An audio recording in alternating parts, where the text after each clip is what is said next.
welcome, ladies and gentlemen. Welcome to Calyx Sri Lanka's Influencer Showdown. Dhaka Streaming's qualifier is happening today, and of course, we did have the semi-finals conclude yesterday, but this time today we do have the finals. It's going to be Team Miss Rockets taking on Team Knicks. I'm assuming there's going to be one hell of a match. But just before we get into the match, we do have a couple of things to get through. And of course, a reminder that Calyx themselves, it's a Middle Eastern company that has been operating for since 2014. Basically, they have been involved in multiple esports events and productions. And they have organized over 100 plus esports events across multiple genres and multiple titles as well. So right now, they're looking to expand the Valorant community in Sri Lanka. And they have done this with the biggest prize pool offered for Valorant in Sri Lanka right now, which is absolutely amazing coming out from Calyx. And the format that they have given, it's multiple qualifiers, allowing basically players and teams to basically qualify multiple times. If they do not get through one of the qualifiers, they can always take part in the other qualifier. But right now we have basically come to the last qualifier, and the last qualifier is final. So basically, if you have not qualified so far, sad to say you'll have to wait till next time that Calyx comes around with another tournament to Sri Lanka. But for the teams who have already qualified, including the two teams that are playing today in the finals, massive shout out to them. I mean, they had to get through a lot of really good teams in Sri Lanka to get to this point. And of course, talking about the prize pool itself, Calyx is boasting of a prize pool of 200,000. It's been divided 100,000 each across the qualifiers as well as the final showdown. So 25,000 each for each of the qualifiers. So all the teams who came into the finals of each of the qualifiers will be walking away with prize money. And if they can go on to win in the final showdown as well, be walking away with more money. So a lot of money on offer for these teams who have the capacity to go all the way and maybe even take first place in the final showdown. Having said that, we did have the competition for Calyx One Tap happen throughout this week. We do have the clips ready today. We'll be showing the best clips after the first game of this BO3 series that we're going to have, and the winner will be announced after game number 2. So do stay tuned in for that. The winner will be walking away with some Valorant gift cards courtesy of Calyx themselves. So a lot on offer.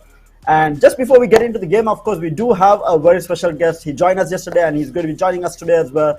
It's none other than the man himself, Dhaka. Hi, man. I cannot hear you. I think, wait, let me... I think hello. Can you hear me now? Okay, yes, I can hear you. Okay. So definitely very excited for the grand finals for sure. So it's going to be interesting to see who qualifies through from this final qualifier and gets to showcase their talent further. Yeah. So these two teams, they had a very dominant performance yesterday in the semifinals. I mean, 2-0 in both the matches across the board. And I know that some of the teammates inside the Miss Rockers. We have the likes of Athena, who has been a long-time friend of ours.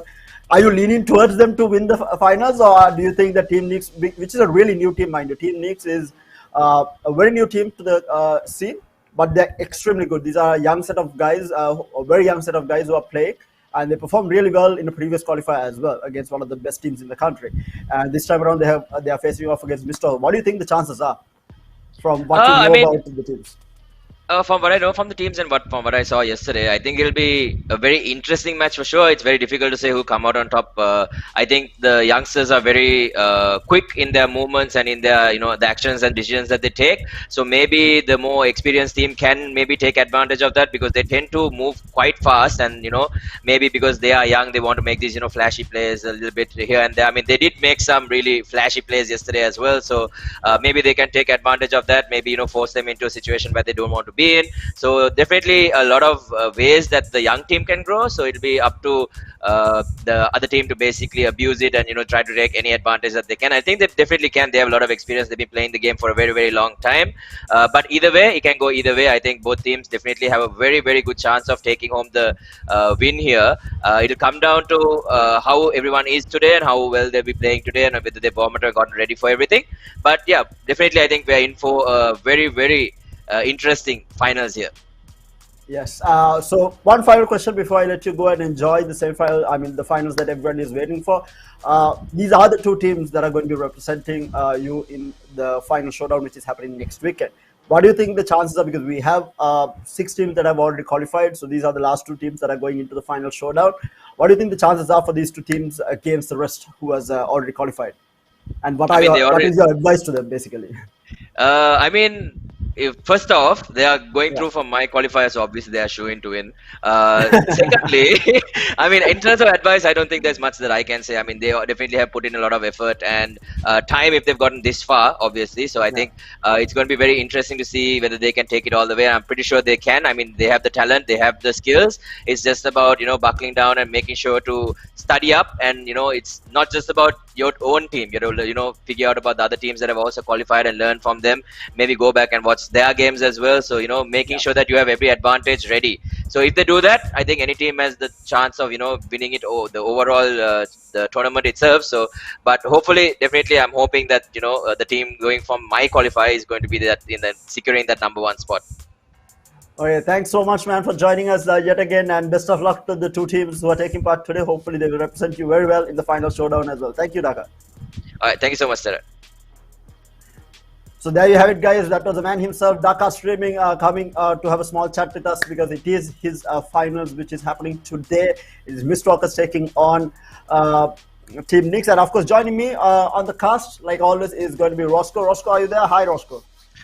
Hello, Tara. I am here. Can you hear me? Hope there's no mic Yes, problems yes, as we I do begin. hear you. All Yeah, right, so excited for today. I mean, for sure, right? Because we do have a very experienced team in terms of FPS games coming out from these walkers. These guys have been playing CS, Call of Duty 4, Overwatch. I mean, they're coming from a pedigree of FPS games in the past. A very experienced team on the side of Mistwalkers. Then you have a team like Team Nix, so it's a very young team, but are extremely good. And I think Dhaka also mentioned this. They tend to be a lot. I mean, they're a young team, right? I mean, Mistwalkers. I think Athena is like really old. I think that guy is like 30 or something now. So I think they're a very old team comparatively. What do you think the advantages and disadvantages, and how do you think it will transfer into the finals today? Well, yesterday, one of the biggest factors we saw for Mistwalkers was how they were playing together, and their utility usage was on point. And so, like Dakar mentioned, how the Team Knicks were a lot more faster in the way they were playing. When you're countering a team that plays fast, you want to use your utility and slow down the game as much as possible, because when you slow down the game, you kind of make it uncomfortable for the other team. So hopefully, with the experience Mistwalkers have, they know what it takes or what they need to do to slow down the game, and take things, put things in their favor, and hope we take this championship. Yeah, and we do have the 2 rosters on screen again. There is a small change in Mistwalkers here. Alex is no longer, or he's the sub in the team right now. Due to personal reasons, but we do have the rest of the team playing, and this is an extremely strong team. We did see them go up against some of the best in the country, and Team Nix also. We have the likes of Reheya, who had a really good game yesterday. Then we had Gears also, who had an extremely good game yesterday, and I mean, all around, I feel like all of these 10 players had a really good semi-final yesterday. They all did perform, and it's going to be interesting to see how it translates into today, because I think, like you said, I think Mistwalkers is a very team-oriented. They have this very play style which is very team-oriented especially with their utility usage, and it's going to be interesting to see how Team Nix is going to deal with this, because, mind you, Mistwalkers has a bunch of strategies that they're going to be using, and we saw that. I mean, it's not the same. They have like 4 to 5 strategies laid out, and they will try out everything each and every round, so you don't know what you're walking into in any of the rounds. And Team Yeah. Nix, hopefully they have come up with a strategy for this. What do you think the map picks will be? I think we might have the veto being done in a short while, but before we see it, what do you think the map picks will be? Mistwalkers look really strong on Haven, and Team Yeah. Nix look really strong on Breeze. So I have a feeling that the 2 maps that are going to be banned today will probably be Split and Bind. Or maybe it'll be Mistwalkers trying to ban out Breeze, and Team Nix trying to ban out Haven. Not really sure what the map picks are going to be like, but I do know where the teams are stronger at, or where they perform better. Yeah. Yeah, we did see a very dominant performance on Haven from Mistwalkers, and then Breeze. I think Team Nix was very destructive. But I feel like they might have had like again like I think you said split. I think Mistalkers is really good on split as well, and they never got to play this because it was banned out. And there is a reason this map has been banned out against them multiple times. So maybe we will see the same bans, or Team Nix might go ahead and ban out Haven after watching yesterday's game because that was scary performance coming out from Team Mistalkers on Yeah. Haven. And they might do the same thing with Breeze here. We do okay, so we do have the bans coming out, and Okay. Icebox and Haven been taken out. So Okay, Team so Nix we worried are about starting Haven for with sure. yeah, we're starting with Miss Walker split pick, and they have pick split. So this is definitely going to be interesting because I don't think we have seen Team Nix play on split. Don't really know what their composition is like on split yet. Yeah. Definitely going to be a banger of a game that we're going to have this first map. Yeah, that is for sure because Mistalkers, we have seen Mistalkers play on split and they are fairly strong on this. I think they played against New Order, or was it? I think it was against New Order, if I'm not mistaken. It was okay, can't recall. Yeah. I mean, we had so much of games happening throughout this entire month, thanks to Calyx. So much of good Valorant games across the board. We had some of the best matches that we have in Sri Lanka so far in this Calyx Influencer Showdown, and it's really hard to keep track of sometimes of which match was which because all these matches were extremely good. And then with that, we do have. We do have the last two teams here, Team Nix and Team Mistalkers. They are both going to be qualifying into the final showdown, which is happening next week and starting on Friday, guys. Make sure that you have saved up the time because the games do go live at Friday at around 7:30, if I'm not mistaken.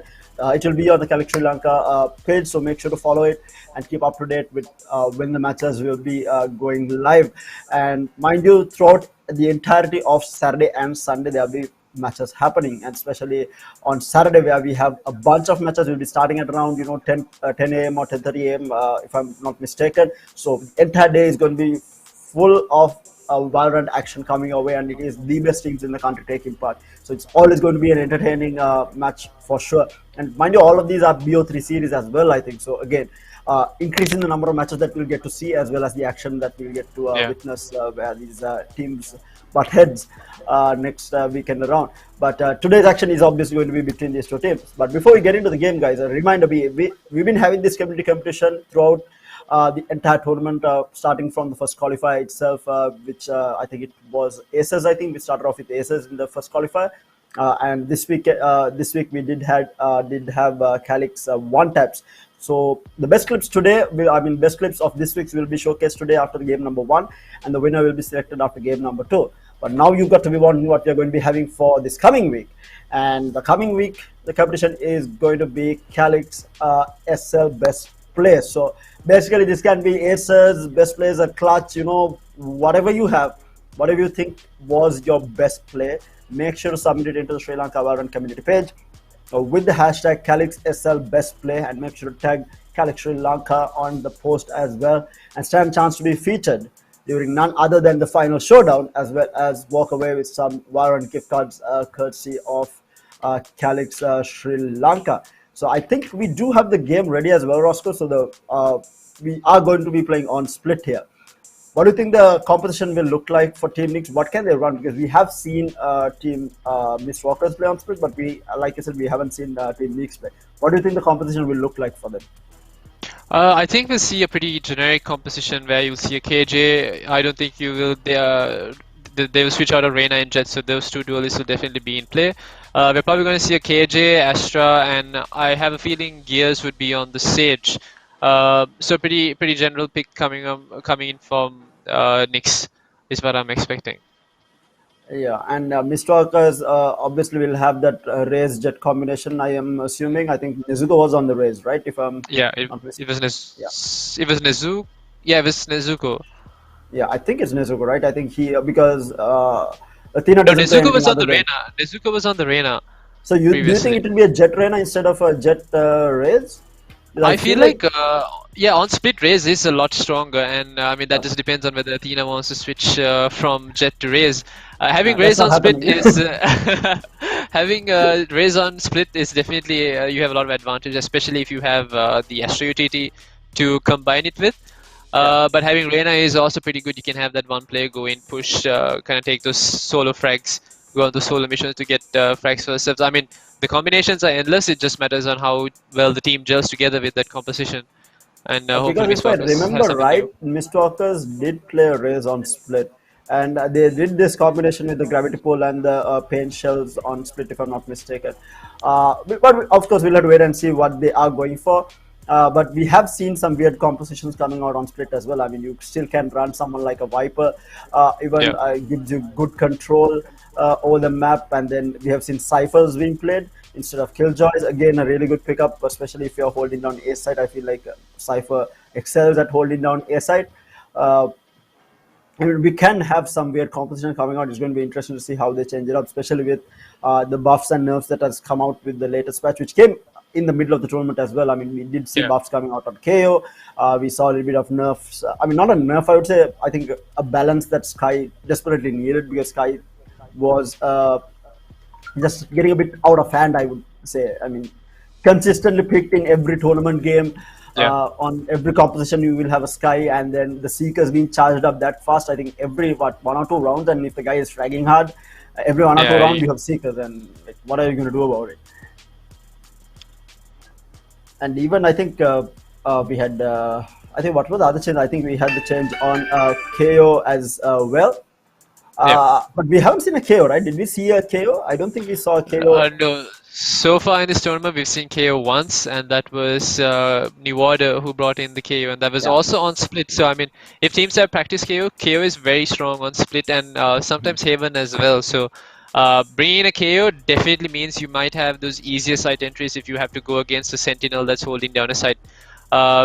Stopping those that usually from working before you perform that execute is so beneficial into getting into site without costing your life or costing having to do some trade action. So KO can be used, and KO does have a buff, especially the fact that you can't hear that flash coming in anymore. You'll be just Yeah. looking for peeking an angle, and all of a sudden there's a flash in your face, and now it's a whole lot harder to dodge. Yeah. If there's a KO, definitely going to be exciting. Viper as well. There's so much you can do with Viper on Split, like you called it before. Uh, I'm just hoping that the teams are going to pick something interesting and something new for us to cast about. Yeah, and I think both teams are ready. And KO again, I think I honestly would love to see KO with the new buff, especially on Split, right? Because one of the biggest problems on Split is, I think, taking control of like entering the site because of the Sentinels, like Yeah. KJ or a Cypher. You don't really have anything to deal with it other than breaking the traps. One thing that actually does work against it is the raids, because your satchels Yeah. tend to take away, nano swarms and all that if you do get it placed on the right spot. But KO does allow you to get that information. It disables abilities coming out from anyone holding down the site, and just disables all the traps around that area that you throw the knife into. And I feel like if our teams can work, we might, even if we don't see it today, I feel like by the time the final showdown rolls around next Friday, I feel like some of the teams might have adopted into the KO. But the patch is still quite new. I mean, it came out in the middle of the week last. I mean, on Wednesday or Tuesday, I think the patch came out. Yeah, it came on. It came on Wednesday. It came on Wednesday. The new Wednesday, patch. right? So I Yeah. mean, yeah, it has just been like 5, 6 days since the. I mean, not even 6 days. So it's been around 4, 5 days since the patch came out. So obviously, it's going to be a some time until these players try things around with what they have got. And with that, we do have the game starting up. First match going to be on Split. It's going to be the Mistwalkers on the attack, while Team Nix is going to be on the defense by the looks of it. And yes, we do have the agents that are coming up now. So we do have Zing actually playing on the race. Interesting. Okay, We yeah. do I have mean, a Zing Tiger. was more often than not a Sova main. We saw Yeah. him bringing Sova on both maps Miss Walker played yesterday. So, I mean, makes sense. You can't really make much use of Sova's utility on this map. So him on Raze, and yeah, you called it Athena on Jet. But Nezuko is the interesting pick here because I've seen him play. We've seen him play Breach, and he was really good at combining Yeah. that utility with his teammates. And him coming on KO as well could be quite a banger. Yeah, and Castile going to be playing that signature Astra. I mean, this man should not be switching to anything else. He has been absolutely insane on the agent, just combining with the team really well. Just very good team coordination coming out from them. Nezuko actually now hovering over the Sage. Uh, I think Sage is a very standard pick on split that we see a lot just because of that mid control. You just wall it up and delay it as much as possible with those slow orbs. And not a horrible pick to be fair though, because those walls, you have some weird walls that you can use on split, especially on B side Haven. And even on A side, you have some weird walls that you can get these very weird elevation angles that you can get off with the Sage wall.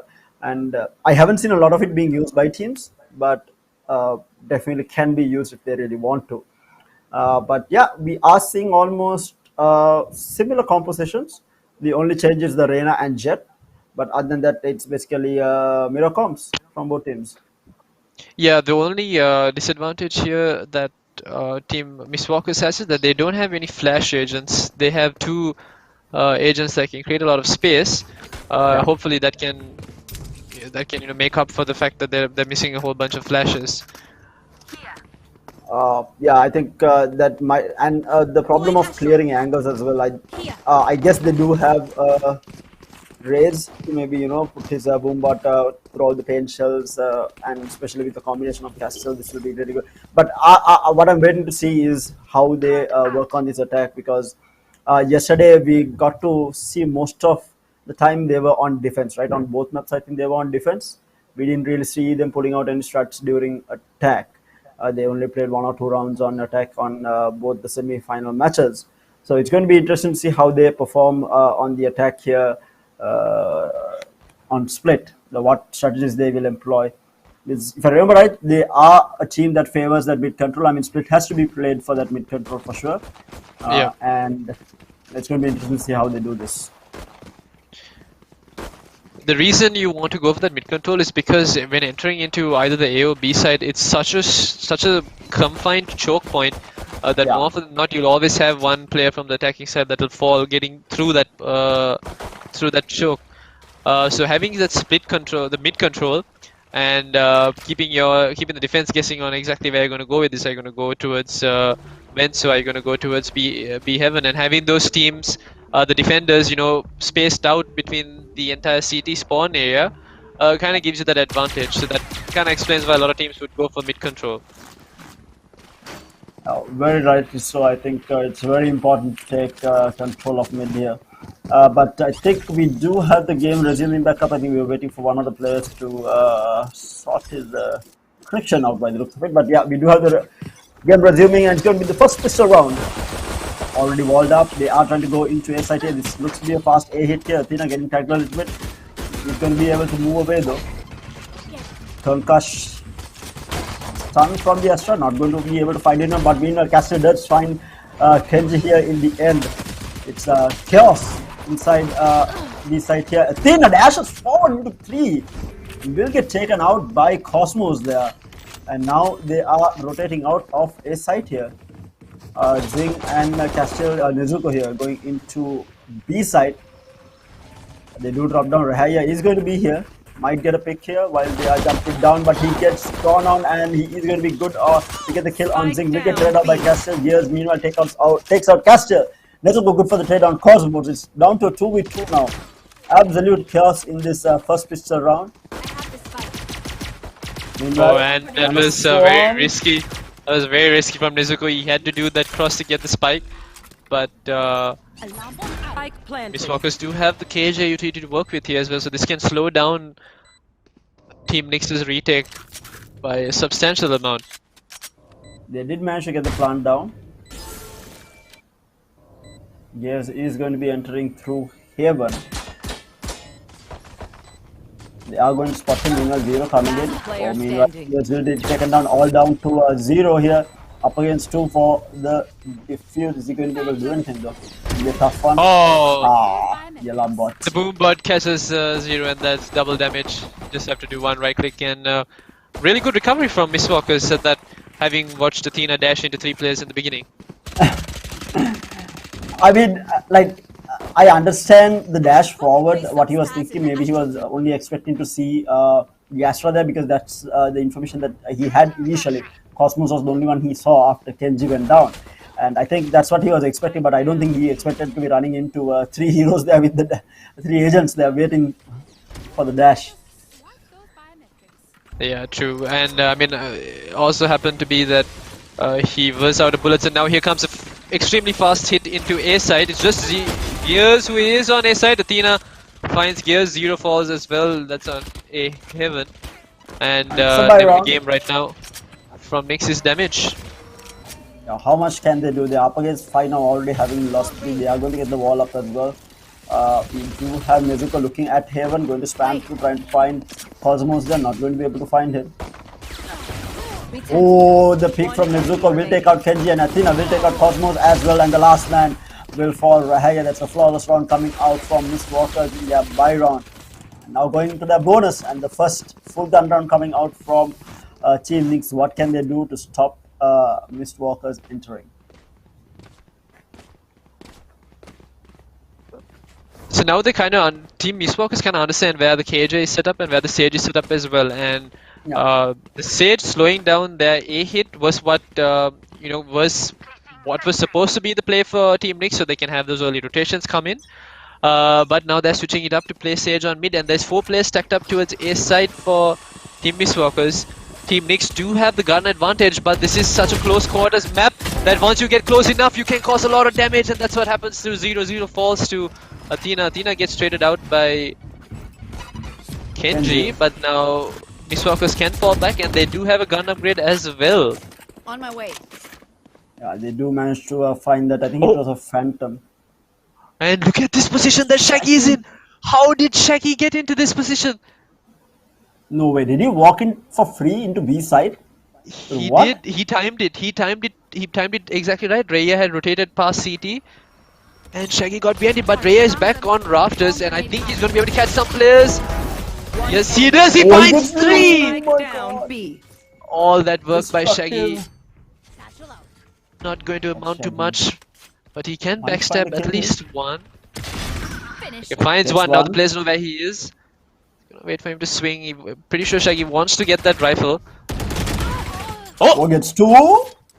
This is really good damage coming out from Shaggy here. Team Nyx needs to be careful. They cannot afford to lose any more because this is their gun round coming out, and they've already lost 3. They cannot afford to lose any more in defense of this round, and yeah, they will not. Kenji will be good for the kill on Shaggy. Expensive round for Team Nyx on their buy round, but they do manage to close it out in the end. Yeah, the only what Shaggy was expecting was that for his team to make contact on B side and then have some players rotating fast through CT that he could catch out. But unfortunately for him, no one came in through CT. It was like they knew that was the only avenue that was open for any players to get in, and maybe with some sort of fortune that they all went up into B heaven. So Shaggy's impact that round would have been substantial if they hadn't rotated the way they did. And now a full gun round coming out from both teams here. We do have rifles in the hands of almost everyone. 0 is going to be the only one on a Spectre, but it's looking to be a very fast A hit. They've already got into sight here. Ooh, some nice shots coming out from Shaggy. Athena good for 2 as well onto Cosmos and Gears. Looking for the last 2 left. And they will find Kenji, who was trying to get away with the satchel updraft into Haven here. They do spot out 0. He is tagged, and he is going to be taken out by Athena. Athena got good for 4. I think it was a 4K coming out from him. It was a 4K, and Athena looks to be playing out of his mind right now. I think Athena, he played that so aggressive that even Team Nyx weren't expecting it. He was already up in heaven. He was in the smoke, and he caught out 2 in heaven. Comes back down, finds the 3rd. This is already dictating that Team Mistwalkers kind of have an advantage, at least in terms of confidence. Yeah, and I think from what I've heard from the community, I've been talking a lot with the community in terms of these matches that have been happening. The normal opinion was that Mistwalkers was a strong team, but as I say that we do have Cosmos taking out Zing. Will get traded out by Athena, but there is a risk. Nezuko will get the reserve onto Zing, so it's now a 5-man pushed into this 4-man defense on the side of Team Nyx, who is on a save, mind you. We have a Shotty, we have some Sheriffs in play. But they are slowing down Athena and the rest of the squad. This is the change of pace that Team Mistwalkers is known to do. Oh, some information taken. Kenji down to 10 HP. He will back off. Gravity pull is going to be there. Zing is going to be able to get 0. Kenji still holding the angle. Athena will take out Gears all the way in Haven. Gunstorm goes out and Athena good for the kill on Kenji as well. Last man surviving is going to be Rahaya, who is going to be coming through CT towards Haven. Zing with the satchel will find the kill on to Rahaya as well, and that's a 4-1 in favor of Mistwalkers. But yes, like I was saying, I think the normal community opinion is that Mistwalkers might be the stronger team here just because of the amount of experience that they bring to the table. When it comes to FPS games, they are coming from CS, Call of Duty, the whole shebang of FPS titles that we have had in the country for a really long time until Valorant came out. And these guys have been playing since that, and I think it is showing. Yeah, and they're bringing in what they did yesterday, and that's just playing together. There, you saw all 4 players actually up there in A Heaven, and they're all playing off each other. And there's no real trades that have to be happening because both Athena and Nezuka are just landing their shots right now. They're not missing, and it's looking very scary for Team Nyx, especially them being on defense and Split being a defense favored map. Yeah, and especially if your Jet is landing your shots, landing his shots, you've got to be happy because this is an agent who thoroughly depends on how they perform on that particular day. And when you have a Jet who is performing, that's basically a free win at the time. And right now, Athena is delivering in aces for the team. And Shaggy, once again, I think they're waiting on contact from Shaggy. What can Shaggy do here? They know he's here, and KJ is playing on a side, so it's just Gears and Zero to hold down or lock down this side. But the entire push, there's 4 players from Team Mistwalker stacked towards A, so they're just buying time. They're waiting for someone to make a mistake. There's no mistake going to be coming in from Team Nyx, but there's a nade to clear out CT, and Mistwalkers are inside. I mean, 30 seconds left. That was a bit easy, but Raya does redeem himself. He finds the cross finds Nezuko on the cross. They finally do get the plant off. The wall will also go up by the looks of it. Now what Mistwalkers need to do is they need to buy time, make contact, so that Shaggy, who is on the flank, who's already in vents right now, can catch a few players out. He's going to make his way up into A Heaven. He's not going to see anyone because the entire stack is towards CT. Oh my god, and they box him in. They are trying to go Shaggy for the diffuse. Shaggy in an impossible situation here. He will look to save the weapon now. Not going to be able to fight that 4 players on the side of Team Nyx just looking at Haven. They had the idea that Shaggy only had a way of coming through Haven, and all 4 of them were just looking at Haven basically. Yeah, and I think the mistake they made that Mistwalkers made there was no one really to watch the ramps push, or basically the A main push. They were all stacked up inside, and the Killjoy lockdown came, and they pushed out a position and couldn't really catch anyone out. But credits to Raya there, who was standing in CT, got pushed out, still managing to find a frag before the spike went down. And with that, we do see them trying to gain some mid control. This is the first time that Team Mistwalkers is playing for mid control, because all this time they have been hitting this A side quite fast. But right now it looks to be that they are trying to go through mid, get a pick off, get that split control, and maybe try and split up the defense on the side of Team Nyx as well. Meantime, slow entry though, they are still not really gained any ground as such. But Kenji does have the showstopper, and there's 3 players in mid. It does look like he's caught out. He gets the information and he gets taken down to 10 HP as well. I don't think this would be wise for him to take out that showstopper right now. He's going to rotate back and get that heal. In the meantime though, Shaggy does bring out the lockdown to clear out B's side, and Raya and Gears are already stationed to play for retake. They might no, the spike is actually going to the site here. They will manage to get into site. Still the plant has not gone down. Cosmos with the gravity pull, not going to be able to find anything. They are trying to get the plant down. Yes, the plant will go down. In the meantime, Athena will take down Kenji, who's going to get traded by Cosmos. They're still pushing in. The wall will go up and get spammed down. By the squad, it's still up though. Yeah, but this is buying a lot of important time. Slow up goes as well, and now there comes the Cosmic Divide that allows Zero to jump into hell without being spotted. And Zing Ooh. finds one, and he crosses to the outside the Cosmic Divide, but Zero has pulled out the Empress. It's good for 2. Charges. One enemy standing. The fight, but Zing up against 0-0 will take him down, and now it's a 1v1. Shaggy versus 0. Timer, clock running out. I don't think he'll be able to get the defuse, and just with fire. Not going to be giving. Oh, he does give the kill, but they will take the round 5-2. Shaggy just playing it really smart there. He knew that he had the clock in his favor. Just playing around with 0 at the end there. Yeah, they had the time. Time was on their side at that point. They bought enough time for themselves to be able to win that round, and that was really good because they bought that sage wall came in so late. Something that even I wouldn't have expected that sage wall to come up that late. And it did take some time to spam that down. Then came the slow follow up, and that Cosmic Divide. I think the Cosmic Divide was brought in by Cosmos. Yeah.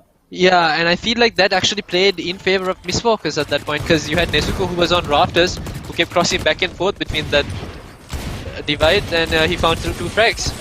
Yeah, meanwhile, we do have a scuffle at mid here. We did see some damage being done to Athena on the jet while he did manage to dash out. But we do see Team Nyx on a save here. For the time being at least, they haven't been able to gain any sort of ground or damage. Showstopper still online for Kenji. Kenji does have a Bucky in hand. And Ray's Bucky plays has always been insane to watch. Satchel forward, just double tap to the Bucky, always entertaining to watch. Yeah, and we have some pretty nasty Judge or Bucky races here in Sri Lanka. You are divided. Yes. That we do. And with that, we do see Zing going in, takes down Fear. They do have the Cosmic Divide going up, cutting. B-side in half here, gets a flea plant down. Spike planted. They're going to peek. Athena playing with fire. Kenji peeks through the divide. Gets Nezuko. They do find him. Zing good for 2 kills here. 1 with the pain shell, 1 through the wall bang onto Kenji here. And Cosmos managed to get the trade, but Shaggy will trade that kill here. Down to the last man, 0. Up against 3. Very healthy though. And he does have a Spectre as well. He has 2 orbs to work with as well. He can find one, dismiss away, find the next, but no, the crossfire setup from Mistwalkers is too good. They will catch out that final play. This was a save round. Looked a little dicey towards the middle of that when Athena was speaking through that Cosmic Divide. And Kenji did the same. But I really like this. Yes, he did not land his shots. I mean, he put himself in a very weird position and almost went down there and allowed Kenji to peek through and get the kill on to I think it was Nezuko with that Bucky. He didn't manage to get the kill. But the aggressive plays coming out from this jet just shows the confidence that is running through Mistwalker. They didn't really need to do it. They know that they're just proving that. We are not worried at all right now. We are going to be making these plays. Exactly, and I mean Athena is doing so much of disruptive work. He's basically he's challenging them wherever they go. He's not allowing them to retake in peace either. So that's all leading up to why Mistwalkers have a 4-round buffer. Right now the Blade Storm has been pulled out.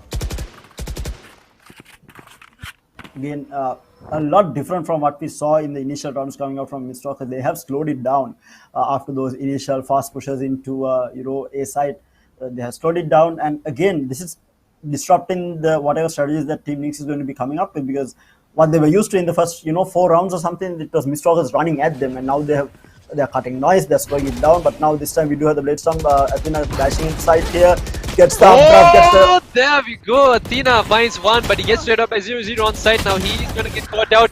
Yeah, the swing, the bait, and the bait was good by Team Mistwalkers. And here we go. Shaggy is just running for the next kill. Finds 2, and this is a very confident showing coming in from Mistwalkers. They are feeling it. Yeah, they are not worried at all. Like, to make the players, like Athena going in, he had no backup, mind you, going in for that play. He updrafted into Haven, then used his second updraft with the dash, gets the kill. Mind you, there was no one even close by to trade him off. But he has so much of confidence in his team right now to make it happen regardless of what he does. It allows him to do whatever he wants in the game, and he did manage to get a kill, and that's exactly what you want your jet, regardless of whether you go down in return. If you can get an opening kill, that's opening up a site, basically. Yeah, and this is what we were trying to highlight yesterday as well. When you have a Jet that's entering into sight, you want him to find at least one. It doesn't matter if he dies, as long as he can create some space or find a frag. And Athena is doing both right now. He's creating space and finding a frag. This is what Miss Walkers they wanted. This is what Miss Walkers need, especially on the split map where attack is so hard to play in when you get locked down with a team that's performing really well on defense. Yeah, and with that, we do have a timeout being called by Kenji. They really need to, because again, this is a very hard map to attack on, and having a 5-round buffer right now is scary. And Mr. obviously are looking to build up on this, and the more that they are able to build on this, it's harder it becomes a team needs to come back in this second round. And Hopefully, yeah. when it comes to the rotations that Miss Walkers are doing, they've attacked. They're keeping Team Nyx guessing. So we had KJ set up on B side, A side, B side, A side, and more often than not, his impact in this round, especially KJ being a sentinel who can hold down sides, has been down to a minimum. Yeah. I'm not really sure how Miss Walkers have read this and how they're getting it right every time, but they are. And no, they make a lot of noise at B. They cause the players from Nyx to come towards B heaven. And they are going to be going towards A. It's just 0 on site, and I mean, there once again, Rahia is just holding A heaven, but Team Miss Walkers are not even going to challenge that. Zing comes into side, and he snatches past 0. Clean kill coming in from Zing, and he had support from Athena as well. Athena didn't really have to do much. His teammate was already performing really well, and now here we go. Rotations coming in from Team Nyx, and they only have Sheriffs and Ghosts to work with, but Kenji does have a judge. That's kill with the judge. Such a solid manages to get an upgrade into a Phantom as well. He will be taken down by Athena. Good for the shot onto Kenji. Kenji will get taken down. Meanwhile, Chaos into the entry here onto A side near the wall. Majority of them do not have weapons to play around with though. And Nezuko, good for the kill on Cosmos. They do spot out Fears here. Nezuko? Nezuko? What are the spam?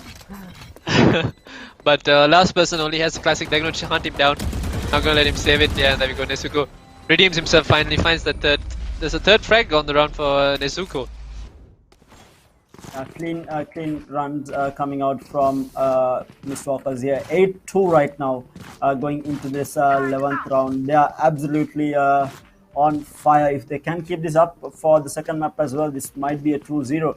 But second map is obviously going to be the map picked out by Team Nyx, and it was Ascent, if I'm not mistaken. Was it Ascent? I think it was Ascent, right? Next map's I think going to be Bind, because Decider is on. Yeah, next map. Yeah, next map's Ascent. This. Wait. I have short-term memory loss. I think the Bind was banned. I think. Oh no, it was Icebox which was banned. So no, I think you are right. I think second map is going to be on Bind, because that might have been the pick from Team Nyx, who have been strong on it. Meanwhile, they settle forward with the pinch. The showstopper, and the Satchel not going to find anyone. This is total B side control. He has found a lot of space. He's completely cleared the B side, and oh no, Miss Walkers. What is this play? An absolute legend of a fake. And they take the A site instead, but Athena just trying to disrupt, and he's down, and there goes Nezuko as well. That's the rest out of the game. Can Miss Walkers hold strong? Zing is on the rotation. He's in CT. He's here. Finds one. He's gonna keep going. Shaggy finds the next as well, and this should be the round in favor of Miss Walkers as well. Just Cosmos on side. 1v1 at Zing. An MVP for that round. He's still no damage taken. He just used his utility. An absolute legendary fake going into B side by himself. And Miss Walkers, I mean, free A side for them, just walked in. Yeah, so I did get confirmation. Next is actually Bind, and the decider is on Asset, because Bind has been Team Nyx's map and it has been consistently banned out. But this time around, we did see Icebox being taken out by Team Miss Walkers. So it's going to be, and again, Icebox is also a very scary map for when it comes to Team Nyx playing on it, because they did almost take down Chloe on their own map, mind you. Chloe is also very strong on Icebox, and Team Nyx almost brought them down. So right choice to ban the map out, and it's going to be a Bind second map. So but Miss Walkers are proving to us why Split is their map pick and why it is one of their strongest maps. They're making absolutely zero mistakes, and once again, they get into B side and they have the Cosmic Divide, so Team Nyx can't really tell if this is another fake or if this is an actual hit. Athena getting a little greedy there, looking for that frag, but I mean, Nezuko does have a res. Not in a place that they can get the res off here. Zero is going to be looking at mid for the time being. They know that someone might be lurking, but they are holding. Shaggy's timing is perfect. Kenji on a very fast flank coming in through sewers, gets caught out, and now Miss Walkers have boxed Nyx in. What Nyx have to do from is that keep running back in. They have to go find those flags on B side. Zero does find one, Cosmos finds the next, and Gears finds the flank from Shaggy as well. It's all down to one player, and that is Castiel. Castiel does have his gravity well to work with, but Zero is rushing him down, and they will not be able to get to double digits on the first half. Gonna be stopped at 9 rounds. 3-9 half for Miss Walkers here, but they're going to be very comfortable with this. I mean, they do have a 6-round buffer here going into the second half on defense. They're going to be extremely happy with their performance, and again, this round, I feel like they could have won. I think Athena just got a bit overzealous there, dashing in past the Astral Divide, which wasn't necessary. I mean, he did it previously as well, but I mean, it has been working out for them. He's just creating space, creating time for the team to get the plant off. Maybe set up for that post plant, just buying time. And if he gets a kill in the meantime, it's all well and good. Sometimes it works out, sometimes it doesn't. But they don't mind too much right now. When you are on a duelist, you have to make those high risk, high reward sort of plays, and in that case, that was very high risk, no reward. But let's have a look at what Team Nyx will be able to do on the attack here. We do see Garage walled off here. Pain Shells trying to stop that orb being taken, but Nezuko is going to be able to get the orb. But the rest of the players on side of Team Nyx are huddled up towards mid and A, and meanwhile Cosmos is going to be good for the kill on Athena. A good hit tap coming out from him. Still haven't gone inside, but they are rotating out to the spike after having killed Athena at A. Hoping that a couple of players will rotate. We already do see Zing actually rotate towards A side here. They'll be going back. Oh, the gravity in mid. There is some action here. The gravity pull with the pain shells doing a little bit of damage. And down mid. He finds on with the satchel. This is buying so much of time for Miss Walkers. Two players on B heaven. They do come in. Raya does find one. Zero finds the next, but Zing does straight out the spike, but through the smoke. Zero finds another. Now it's all up to one man, and that's Shaggy. Shaggy does have two of these players in low HP, so he can right click both of them, but he has to find the full HP one. He finds one. Not gonna be able to find Zero. Not enough information to be able to do that, but it's 4-9, so now this is a buy round coming out for Team Nyx.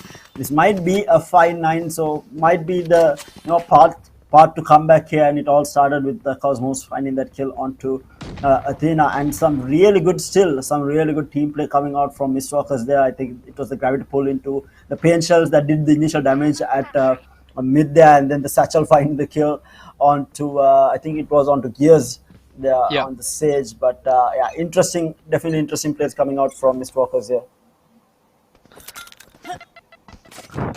That satchel. Ooh.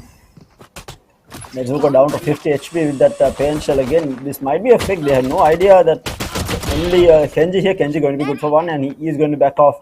Looking for a medic already. In the meantime, we do see Zero pushing in, finds one onto Shaggy. Athena swings, not going to be able to find it. He does manage to dash away. But having done a little bit of damage, if they can find one or two kills, they're going to be happy with this, because there's a full save coming out other than the Bucky on the hands of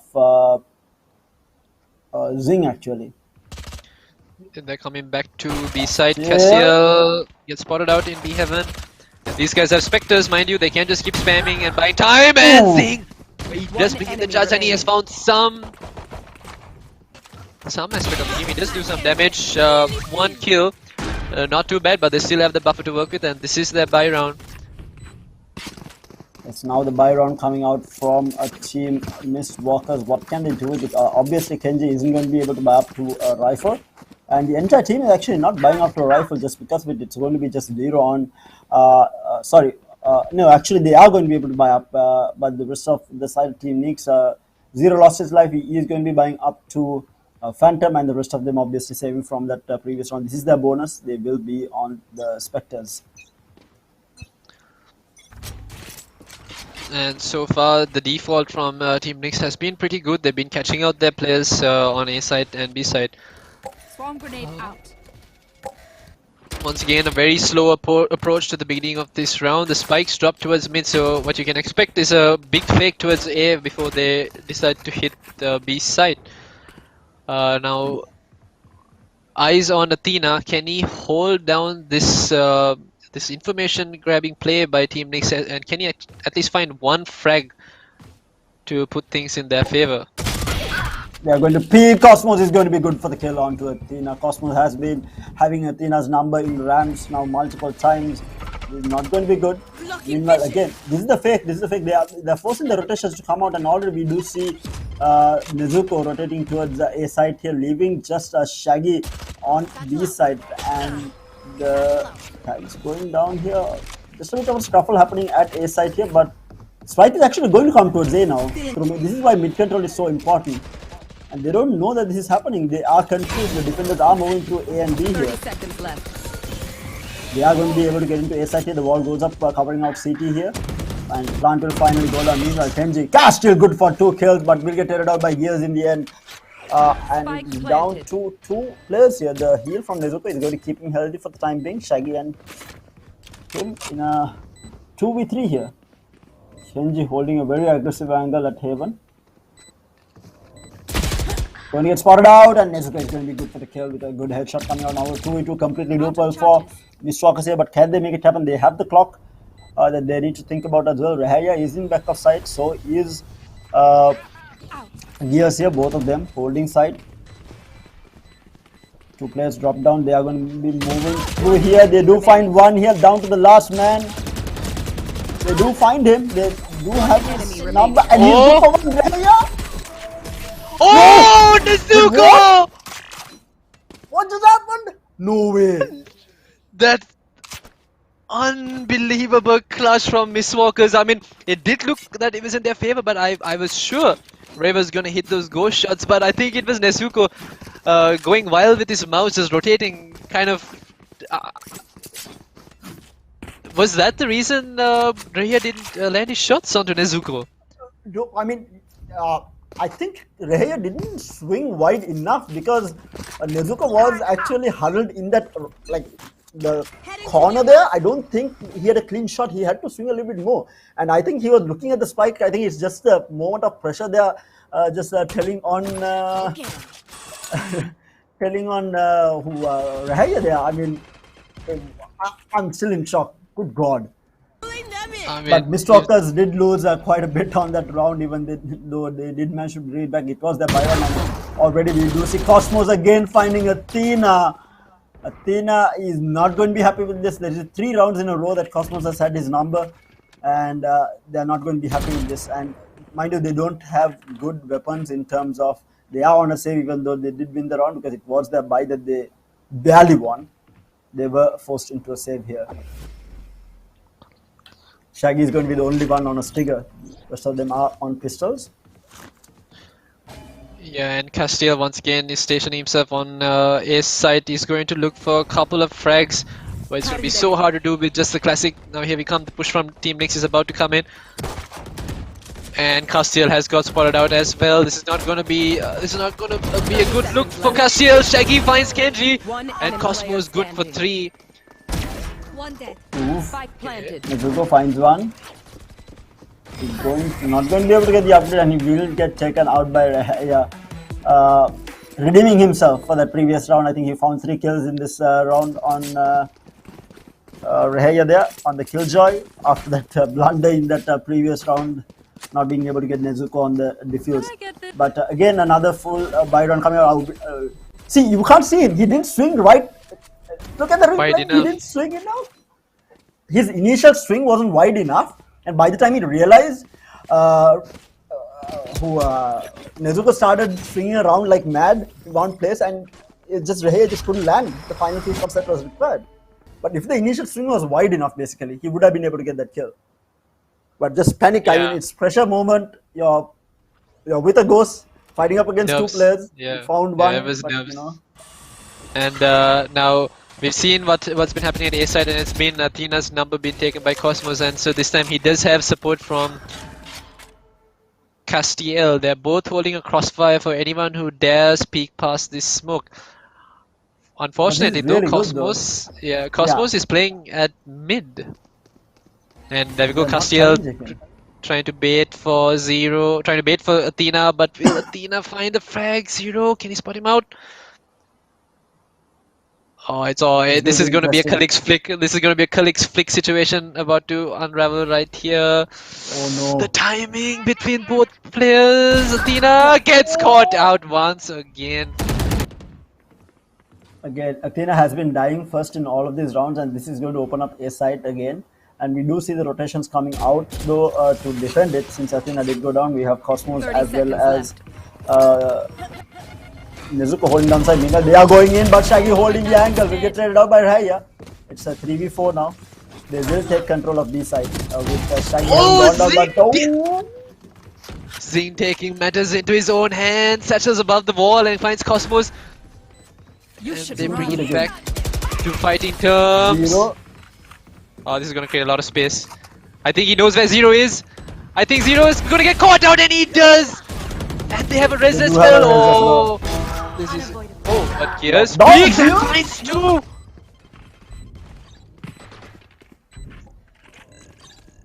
Bringing it down to 2v2 One now. enemy remaining. The crossfire is going to be there from Zin to take out Rahaya now up against one player. Last man surviving down on 1 HP, mind you. One enemy Does get remaining. Sparo. He's going to be good for what? Gears is making the Impressive plays. wiring. No chop. He'll be able to heal himself. Will get taken down, but I don't think there's enough time for the defuse to come through. And it's going to be Team Nix coming back into this game extremely strong. I feel like Zing, actually, sorry. I think they did have time to get it at his half defuse there. I think Zing did have the time to get it half defuse, but just not going for it. And the other thing is, I don't think the call out was there as to how low Yeah. Gears That, was, because Gears was on Gears- 1 HP. That was basically clutch, and I feel like the Sage for I don't think he should have peeked after he tapped the diffuse there.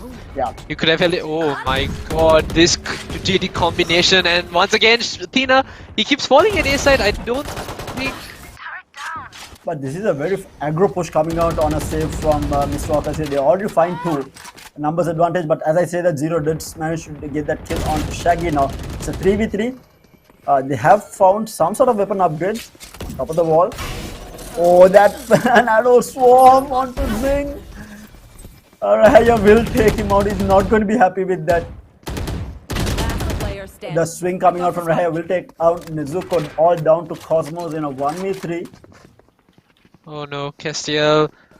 Sorry, Castiel, and Castiel will get taken Could've predicted out this. by Raya. Right. I did.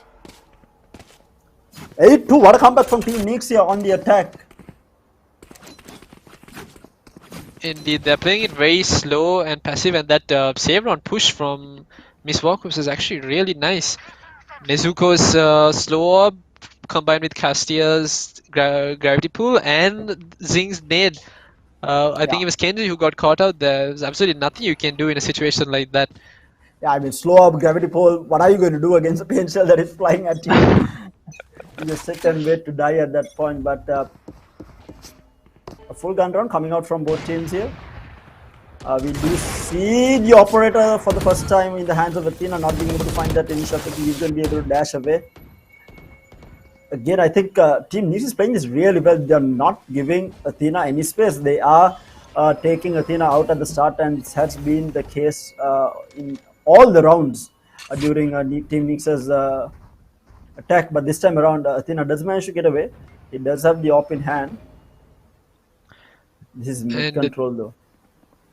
yeah, Athena repositioned himself into B side. Yeah, he's gonna look for this BCT cross.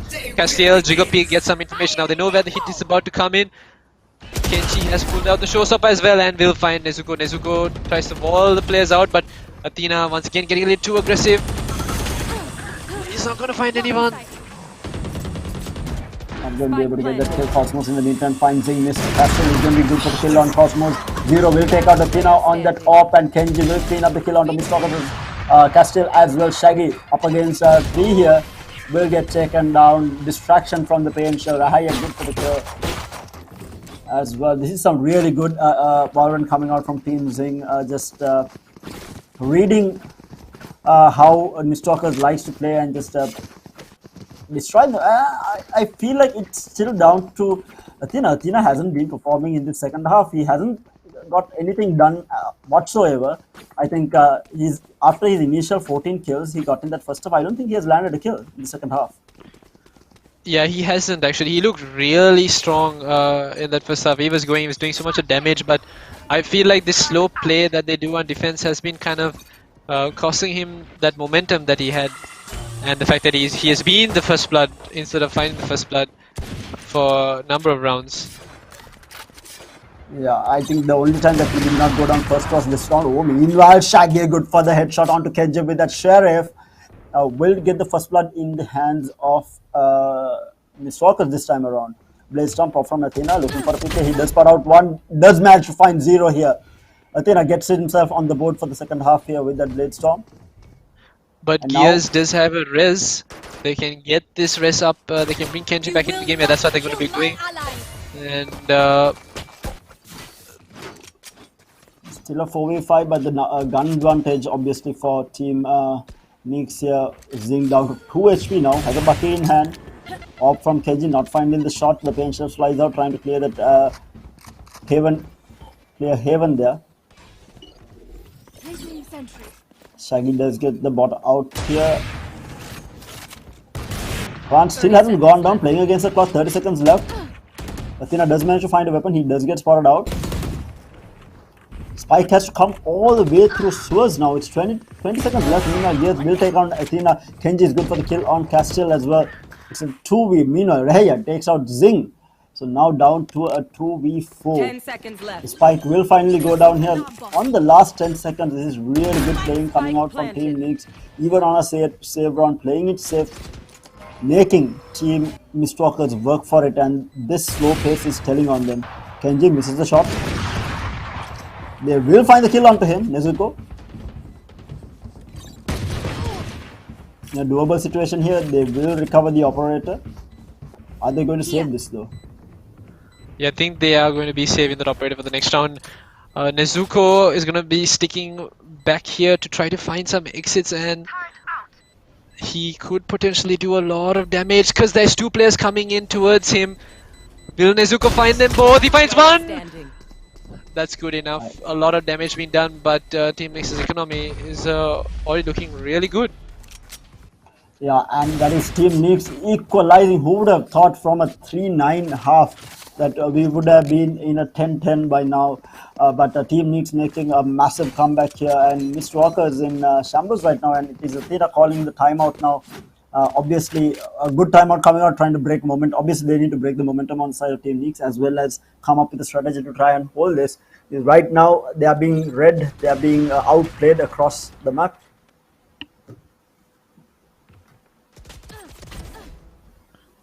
There was a lot of good early frags for Miss Walkers that fell in favor of them, but I feel like that res onto the Rays is what brought back the game for Team Nix. One enemy remaining. Yeah, and I think it's mainly due to the fact that they were on a save as well. So even with those early frags, they weren't able to upgrade into weapons. Upgrade the weapons. They were on pistols. I think Baki was on the hands of Nezuko, and that was about it.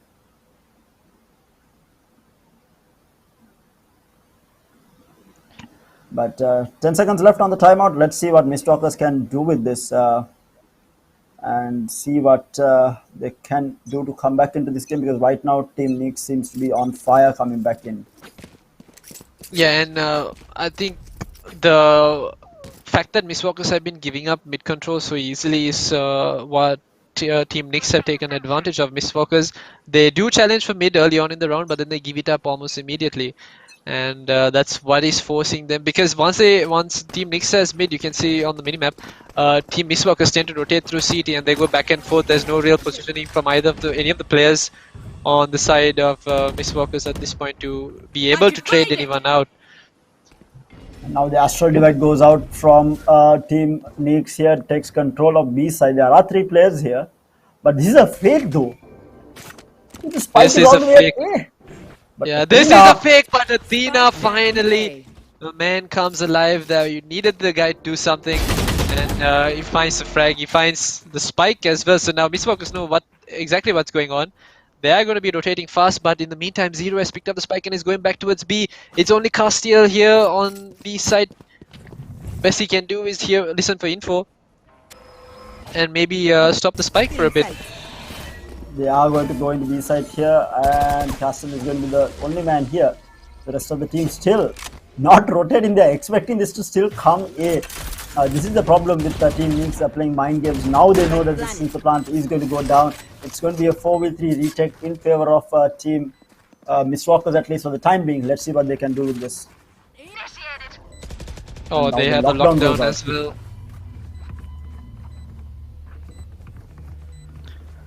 There is a play in Hill. That is Cosmos. Cosmos could potentially open up this execute. Oh, but he finds one, but gets traded out by Nezuko. And they are going to be able to get the defuse. Last player standing. One player standing.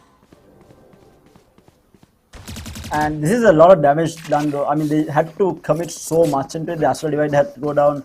The Killjoy ultimate had to go down. 2 ultimates committed for that 4v3 retake.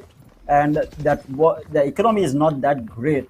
Like you can see, they cannot really buy up 2 rifles on everyone. And even Zing is going to be on a half shield Phantom. So Nyx is not going to be too sad about that. I mean, they did manage to take down 4 players and force Mistwalkers to use 2 of the ultimates. Having said that, though, they also use Astral Divide, but it's still fine because their economy is looking a lot better than theirs. Yeah, and I think Mistwalkers are kind of reading into this. They're finally finding read into the way Team Nyx are playing.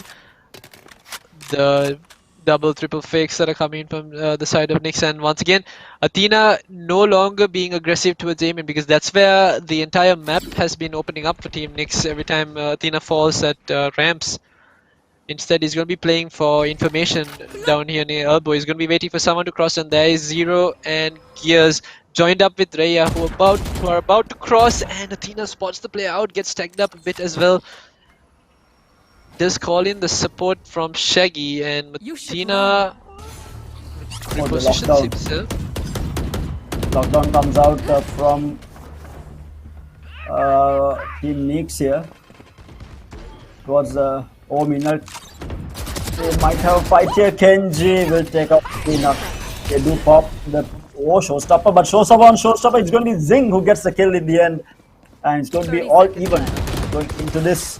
The tags are going to be good, and the res is going to come out. So now it's going to be a 5v3 retake here. The spike will go down. Gears will get tagged down from the Ensure. They do find one. Reheya will get traded out there, and down to the last man. Cosmos up against 4 players. The defuse will be stuck, and he's going to pick.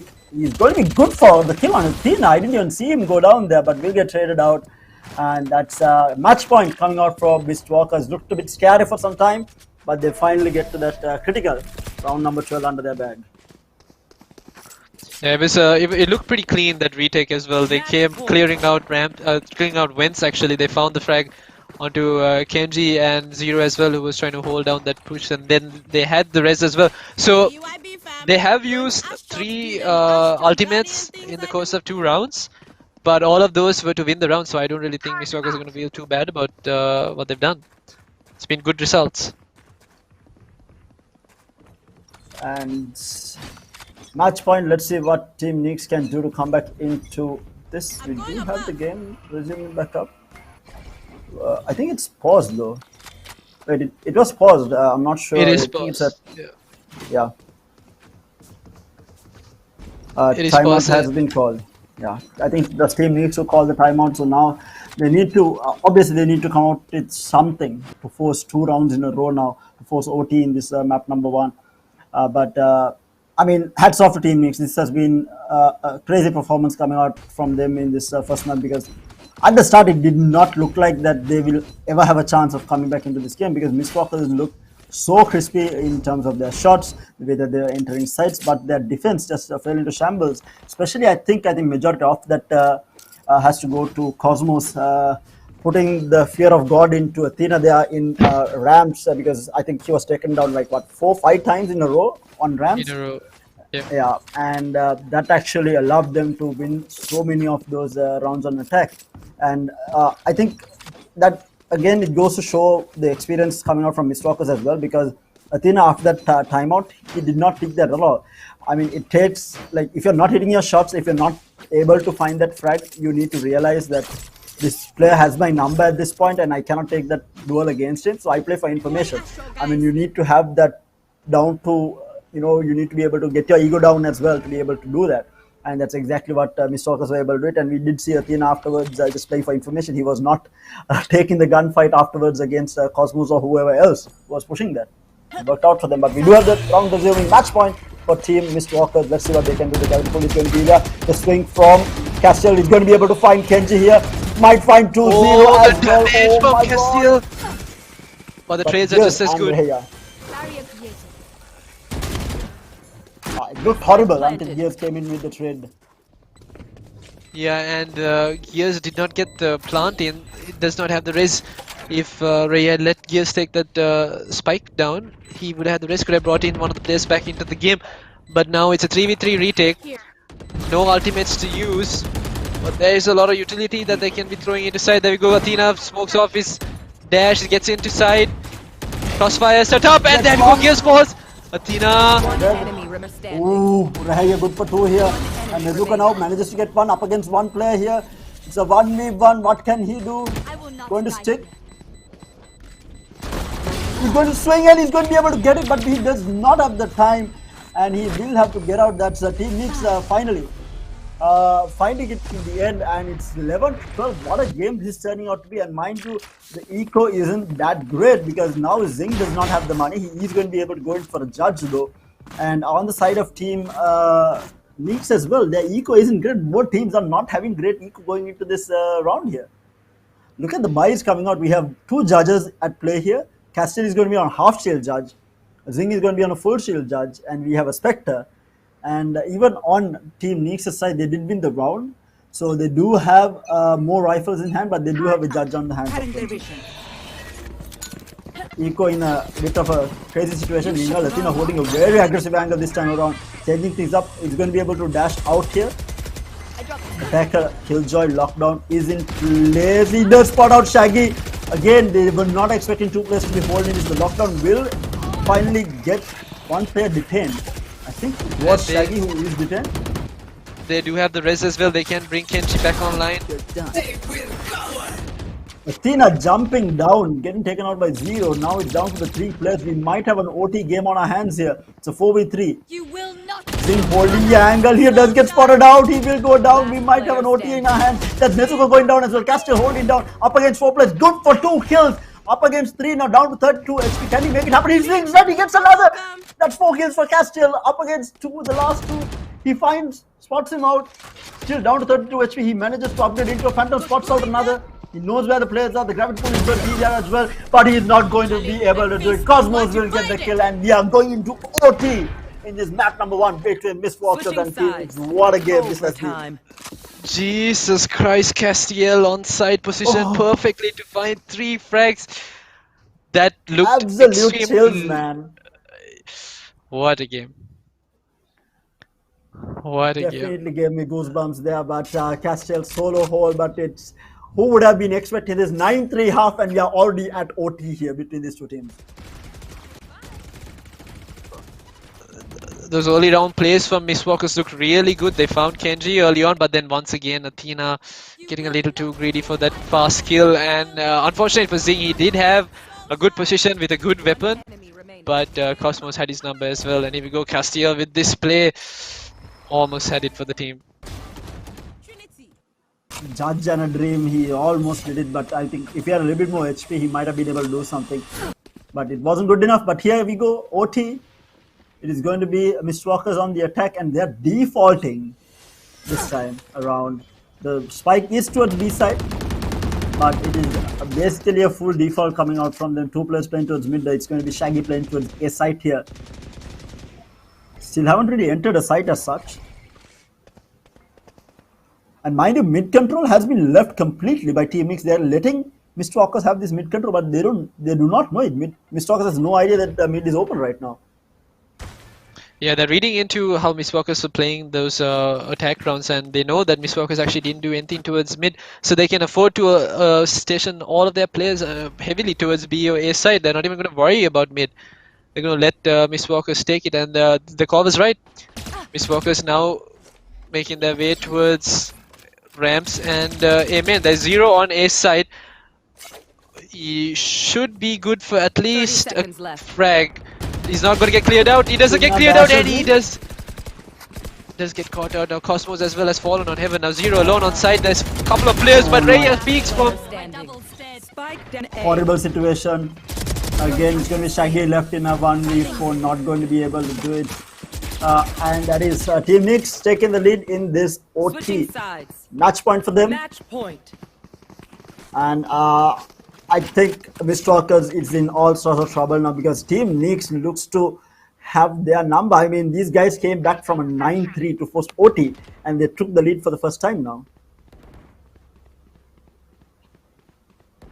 Yeah, and the diligence that Mistwalkers had in the beginning to clear all of their angles is not showing too much. I feel like the fatigue from holding out against so many rounds that they lost on defense is kind of coming into play right now. They don't look as clean as they were during the first part of this map. Team Nix this time around not defaulting. They're changing up strategies here. They are going to go in. Athena is going to be good for the kill on 1.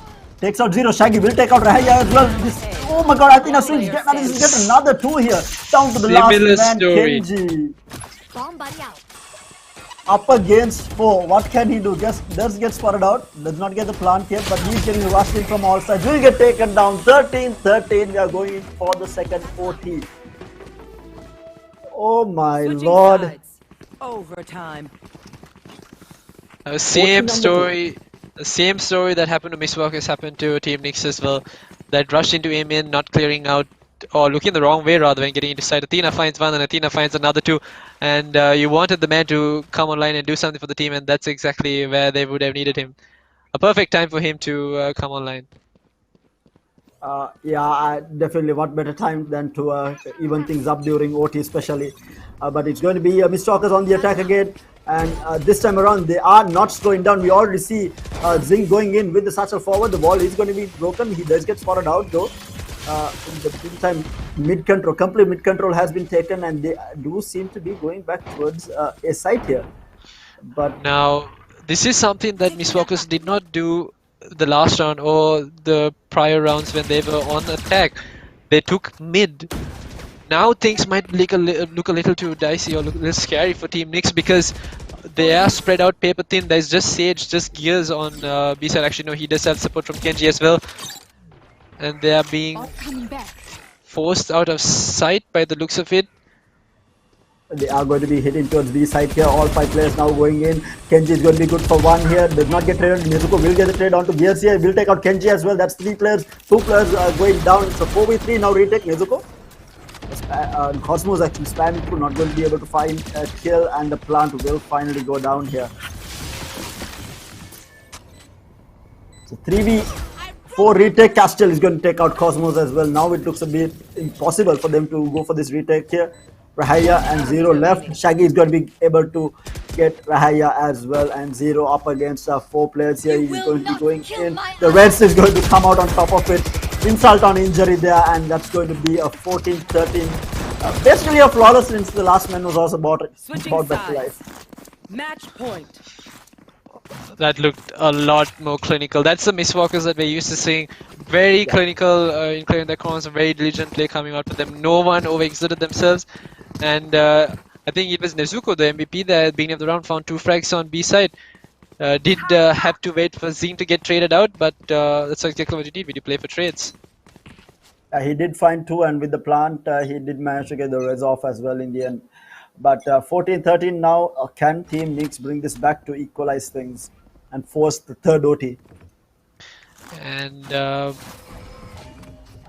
look at where Athena is right now. He's no longer playing ramps, no longer playing on A side. He is in what a lot of streamers call the discipline corner. If Team Nix decide to execute into side and not clear him, they're in a whole world of pain. But it doesn't look like they're going to be coming through A main. Instead, it might actually be a mid to A split, because Team Nix do have full mid control, and they could potentially dictate the way this round is about to go. And if they drop in through A heaven, Athena is going to be in a lot of trouble. Here we go, execute coming in. Shaggy will get taken down by Kenji here. The Castle is going to still have Haven though. They still haven't gone into side even with that first pick though. They are still going towards B. And I think Miss Walkers know what's up. Yeah, they know what's up. Happening. Oh, but Cosmos. They overplay their hand. Kenji will take down Athena as well. And we might be forced into another OT by the looks of it. Zing does mind to find gears. He will get taken down. And all left to Castiel will find 1. But we are forced into OT number 3 here. Switching sides. What is happening? Who would have thought after that first half? Yeah, it seems that both teams have each other's numbers at this point. No, and I mean, you can't. There's no mistakes being made as such. Everyone has really good positions. Everyone's doing the right things, but it's just a matter of the outplays in the aspect of how they are working as a team. The trades are coming in beautifully for the attacking side, whichever team is on it. This time around, I think Miss Stalkers now again going in for this mid control. We do see Shaggy, we do see Zing here starting forward into B here. They will take out the wall, blocking entry into the B haven. But with that wall being taken down, they seem to be going towards Vents area here from, they are going towards Vents by the looks of it. So slowing it down though, we do see Shaggy all the way at B side.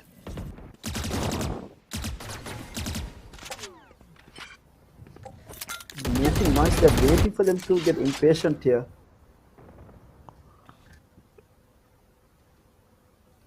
Again, slowing things down. They are rotating towards the A side. Zing is up here in A heaven. He's trying to wait for someone to exert themselves, and it's Zero once again on side. And we saw the first overtime round what Zero did when Miss Walker's executed into the side, and he's in a very similar position right now. Stars do go down with Athena dashing into side here. Can he find this frag onto Zero? Is going to be the question. Zero is going to be good for the kill onto Athena, and he's going to be able to dismiss away into CT. And meanwhile, Kenji will take down 2. Cosmos is good for the kill on Zing. Zing will manage to find a kill with that pain shell onto Cosmos. But now down to the last man, Shaggy up against 4. This might spell doom because it was the attacking team doing all this time, and he will get spotted out and taken out. That's 15-14. In favor of Team Nix, and we are going into match point for Team Nix. Can Mistwalkers bring this back and force an OT number? What are we on now? 4? I'm losing count at this point. This is OT number 4, yes. Everyone performing really well, and now I think this is this is Miss Walkers on the back foot. They are on the defense. They did look quite strong towards the latter half of their defensive half. But can they hold on for one more round? Can they bring this back to take this into another overtime? What a game number 1 we have had on our hands, and mind you, this is not even the final showdown. These players are playing for that juicy prize pool of 25,000 for this qualifier. And meanwhile, Nezuko gets the wall off. He's changing up the position of the wall this time around. He does manage to get it off in middle rather than at B haven. Operate in the hands of Athena this time around. They might not be expecting this, so they need to be careful. Kenji is the one who is going to be peeking this. I think he's going to wide swing. I think Kenji knows that Athena is on his angle. He's going to clear it out a little bit and then wide swing. And Athena is so low on HP. I feel like he's going to get caught out. Ooh, Athena misses the shot. And we already see Kenji backing off. He knows that he's rushing into an operator now. But no, Athena he's coming looking. back for more. He gets spotted out. The boombot is going to be there to spot it out. Spam's coming through, but this is mid control completely taken by Team Nix here. And they haven't really done anything about it. They do take the. Okay, there's a lot of noise 30 actually being seconds left. made by Kenji all the way in ramps here. Nezuko in the meantime takes out 0 here. This is exactly what they want. Nezuko gets 2, Nezuko gets 3. Finally gets sent down by Rahaya. Meanwhile, Athena will take down Kenji. And this is going to be another OT force by the looks of it. Rahaya down to a 1v3. Can he make it happen? He's not going to 10 clear seconds that left. angle. He's trying to go for the plant here. And he is going to get swung on. And the knife is going to come through from Zing.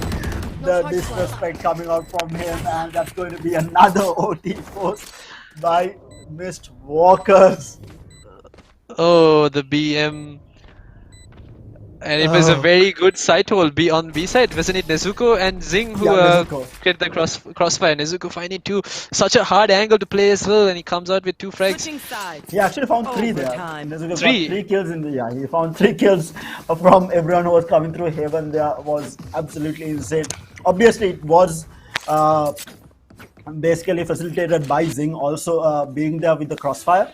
But Nezuko finding those shots, finding those 3 kills, just completely stopping Team Nix in their tracks and forcing another OT. It's 15-15. And I mean, what was more interesting was the skirmish between Athena and Kenji out on the A side. Back and forth, and now a really fast push coming in from Miss Walkers, and oh no, Athena does not once clear again. Athena. Cosmos good for 2, will get traded out in the end by Nezuko, but 0 is going to take out Zing in the meantime. And Shaggy will take down Rahaya, gets traded out by 0.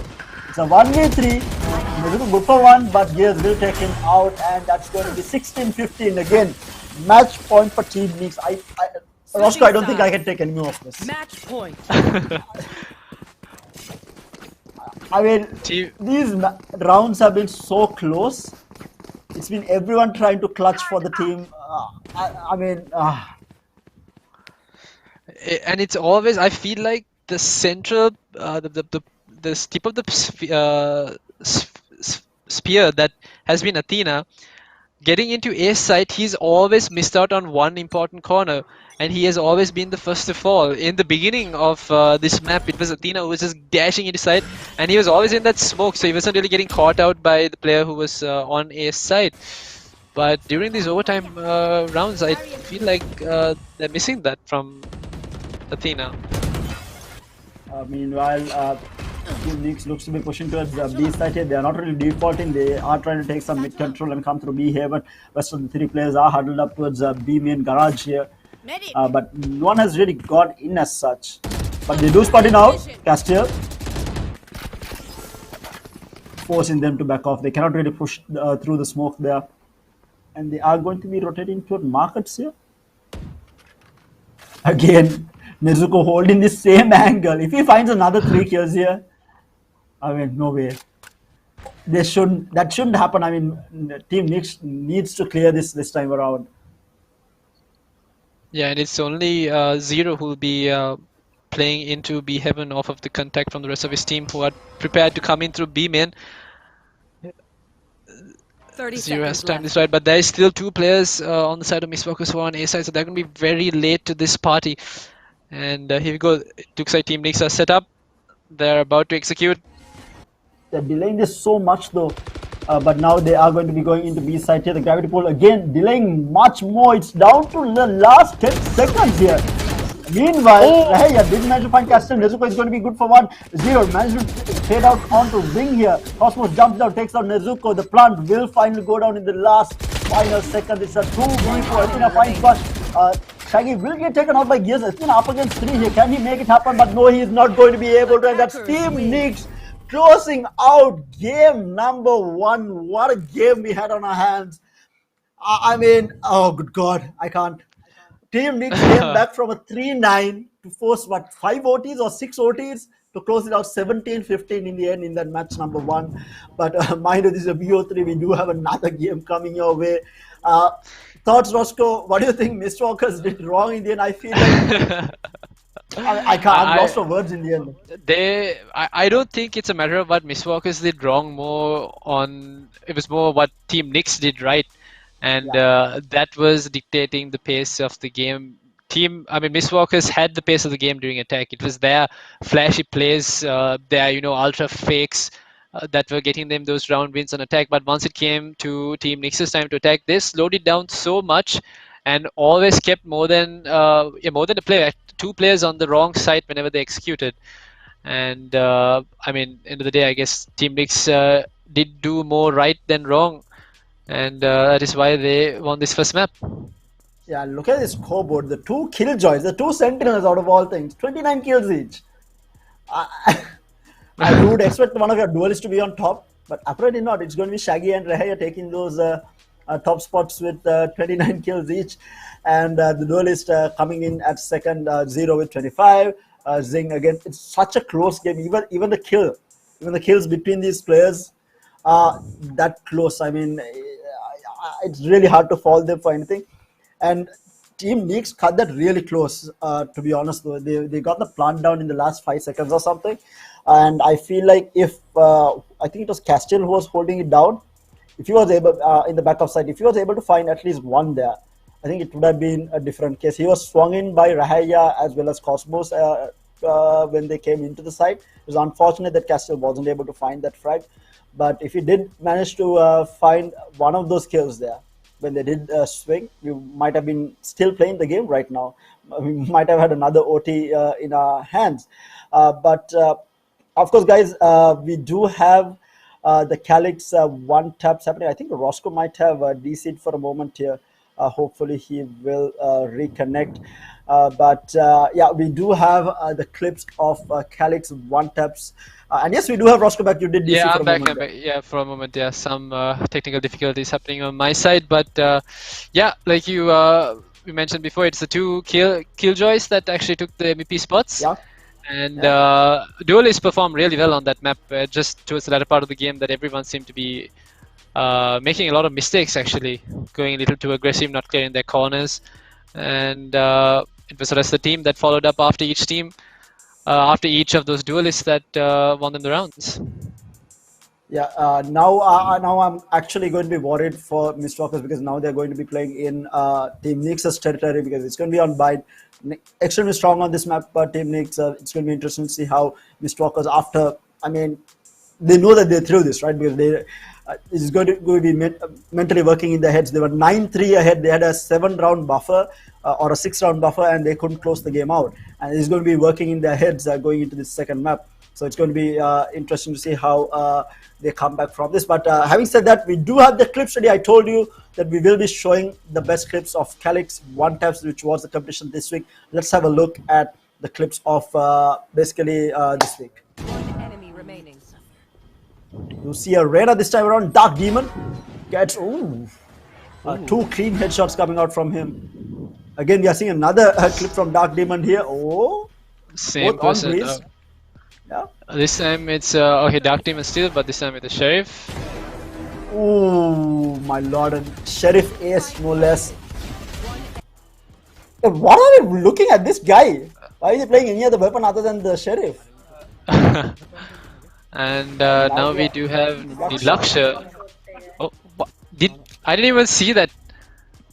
Yeah, neither did I. Okay. But, again, now we are going into Chaz B here. With a Sheriff. Ooh.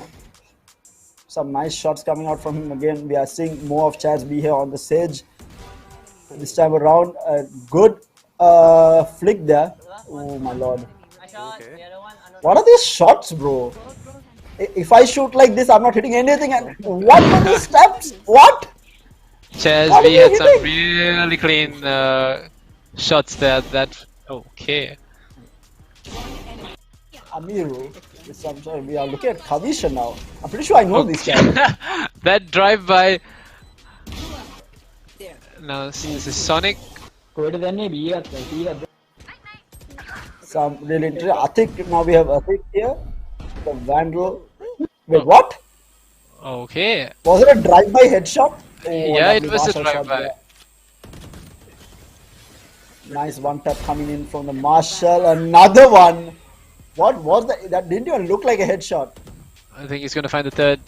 As a Sage, oh, he's dead. That's three No, clean headshots coming out. I think we saw that last weekend in Yeah. different. Yes, we did.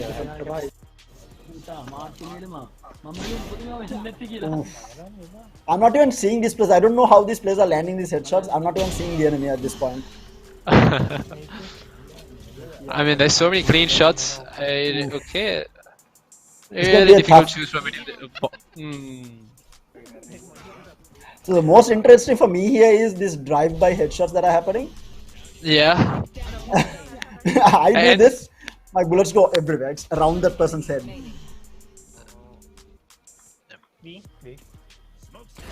Looking at the waffle here. Oof. Oh wow. I love this sheriff headshot. Oh, the slow up. No. And the double frag. That was really clean. Very clean. Staying calm in this situation. We have zombies now. I'm assuming this is not the actual zombie. Waffle though. Getting 2 kills. You've seen a lot of Yeah, clips from this guy. Yeah, I mean this guy's insane. That Cypher. I mean, more than feeling amazed by what these players are doing, you have to feel sorry for the guys who have to be on the other end of these Receiving clips. end of it, yes. Yeah. But I mean, that's a tough. To be fair though, every time that we have had these clips being showcased, we had a general idea of who might have taken, who might have won it. But this time around, it's a tough call. I mean, Tough, saw some tough. really clean. Yeah, it's very tough. Calyx has their work cut out for them to select the best clip. But the best clip will be showcased after game number 2 to see who is going to be walking away with those Valorant gift cards. So do stay tuned in for that. But before that, we do have the head-to-head between the 2 players who did come out on top in this match number 1. I'm assuming it's going to be the 2 Killjoys. I think it has to be Shaggy and Rahaya on this head-to-head between the 2 teams. But hopefully, I think it might be ready. We should be able to have a look at the 2 head-to-head. Just waiting on. Yes, we do have it ready. Let's have a look at the head-to-head between these 2 players here. Yes, it's going to be the 2 Killjoys. I mean, barely anything different. What is the difference here? 29, 2 KD. 29 kills to it's just the average combat score and maybe first bloods. It's so similar that I mean these guys were holding down sites and retaking sites so well, or they were trading for their team really well as well. Magnificent performance coming in from both of them. Yeah, absolutely insane performance coming out for this game number 1. But guys, do not go anywhere. We do have game number 2 coming up shortly. Enjoy the highlights, and I'm pretty sure you're going to enjoy the highlights of this game because it was a complete banger. So enjoy the highlights, and we'll be back with game number 2 after this short break, guys.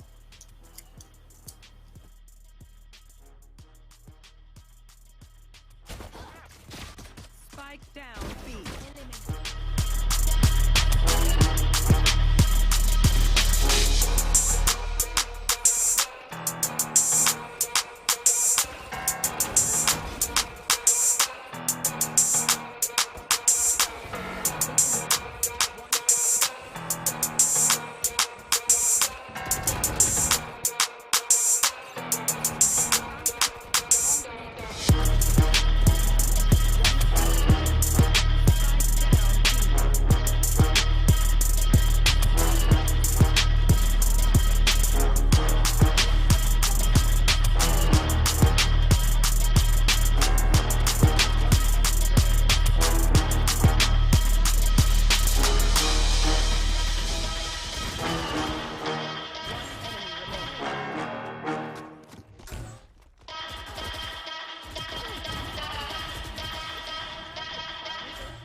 Mistwalkers win.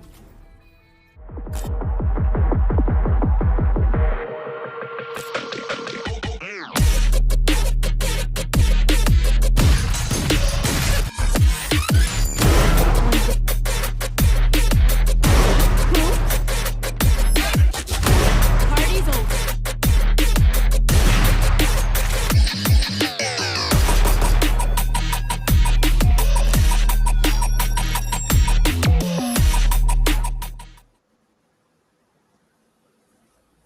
Hi guys, and welcome back to the Calyx Sri Lanka's Influencer Show on Dhaka streaming qualifiers grand finals between Team Mistwalkers and Team Nix, and we did have a banger of a game number 1, and we are just about to head into game number 2. And of course, say hi to my co-caster Roscoe. Hopefully he is here. Roscoe, are you here? Yeah, I'm here. All good, Ter. Okay. I'm not gonna miss this for a second. And I mean, how great is it that it was left out till the last qualifier for us to see an overtime match? Actually, That no, was we great. didn't see an overtime before. Did we? We did not see an overtime before. Ter?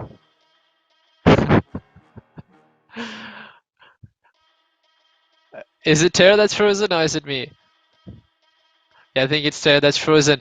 Anyway, map number 2 is gonna be Bind, and it's going to be team. This is team Nix's map choice as well, and they looked really strong. They kept their composure, came back on split, and Mistwalkers had a lot to fight for. Hopefully, Mistwalkers had the time to reset mentally and come back into this, and they come back strong. Gonna probably work on those little mistakes that they did during the latter half of that map. Just waiting on the teams to get ready. In terms of composition, we are probably going to see Kenji going back onto the Jet, with Zero going to stick to the Reyna. Rhea might pick up Sova, and it's the Gears who will be switching out maybe to Sage or KJ. Tipsy, from Mistwalkers, we're going to see a similar composition as we saw in the previous maps as well. Athena not going to be switching out from the Jet. Maybe Zing back onto his Sova role, and the rest of the team going to remain neutral. And Terra, glad to have you back. You may have paused in a pretty... Yes, I know. I am already having pictures being sent to me on that pause. Sadly enough, my connection died for a second there, but I am back. What were you talking about? I think you were talking about the rosters, right? No, I was talking about your pretty face that was stuck on screen. Thanks, man. Thanks. I appreciate it. But yeah, we were talking about the rosters and what the compositions were going to look like for for both sides, and I was considering how Kenji kind of underperformed on the race, and Bind also being a very race-centric map. We might actually see Kenji moving away from race altogether and going back to his Jet. I mean, yeah, why not? Like, if you're not performing on the agent, you can always switch out. But I think the interesting part is going to be, again, whether we will see Viper. See, a lot of teams... It is Bind, right? Yeah, it is Bind. I mean, we would want to see a Viper, but I don't think either of these teams are going to look into play Viper, because the compositions we've seen from them have been so very vanilla, in a sense that they haven't really switched out to any outplay characters. It's always been the same set of characters that we're used to on each map's meta. If we are going to see Viper, I feel like we might actually see Castiel bring in a Viper, because he does seem to be looking really good on his controller roles. But we'll have to wait and see. Yeah, definitely we'll have to wait and see how it will turn out to be. But right now we are just waiting for things to get underway with the teams being ready. So yeah, I think now Mistwalkers is obviously back against Wall now to fight for. Obviously, both these two teams have qualified for that final showdown, which is happening next week and starting on Friday itself.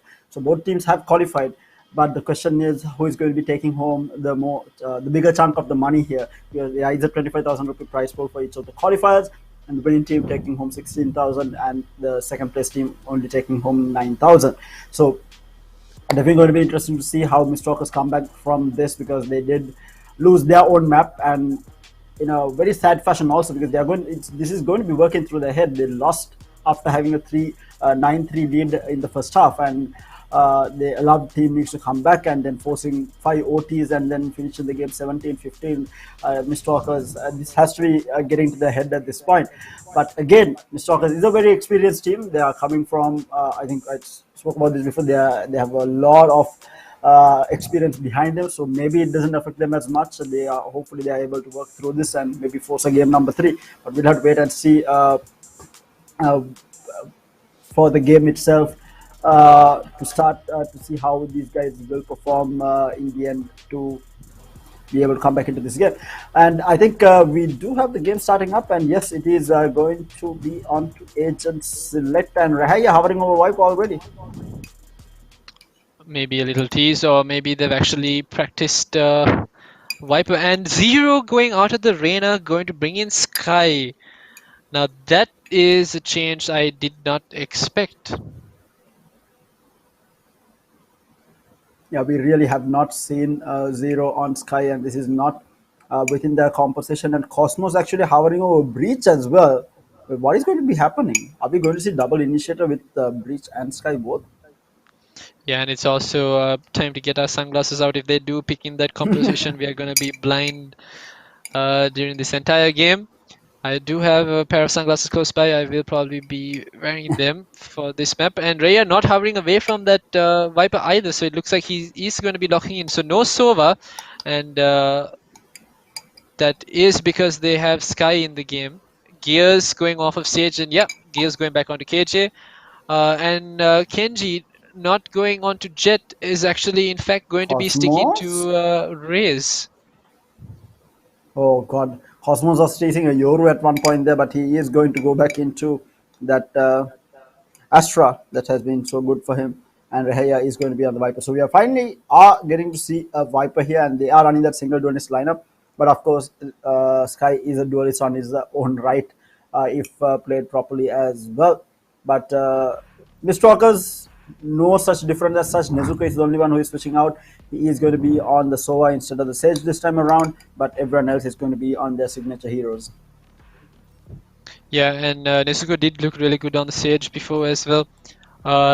This might be a little bit more of a comfort pick for the side of NYX, so I have a bad feeling about how strong they're going to be on defense. So they have to make this attack half count. They have to do a lot of damage, take as much rounds as possible from Mistwalkers.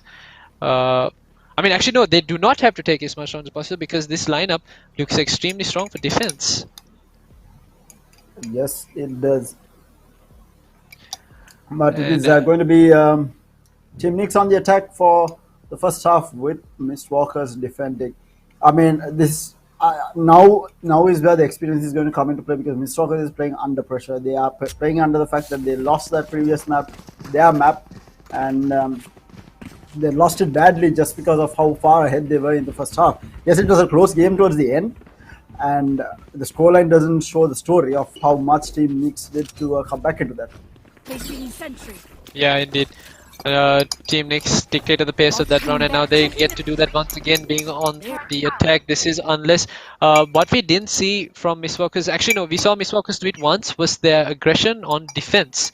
We saw that one round where they used slow orb, gravity pull, and nade to get that frag, and then push down mid to actually get the spike as well. But we did not see them do any of that afterwards, and that also could be for the fact that it's a little harder to do an aggressive defensive play on split. But on bind, you can expect to see Mistwalkers playing attack on defense.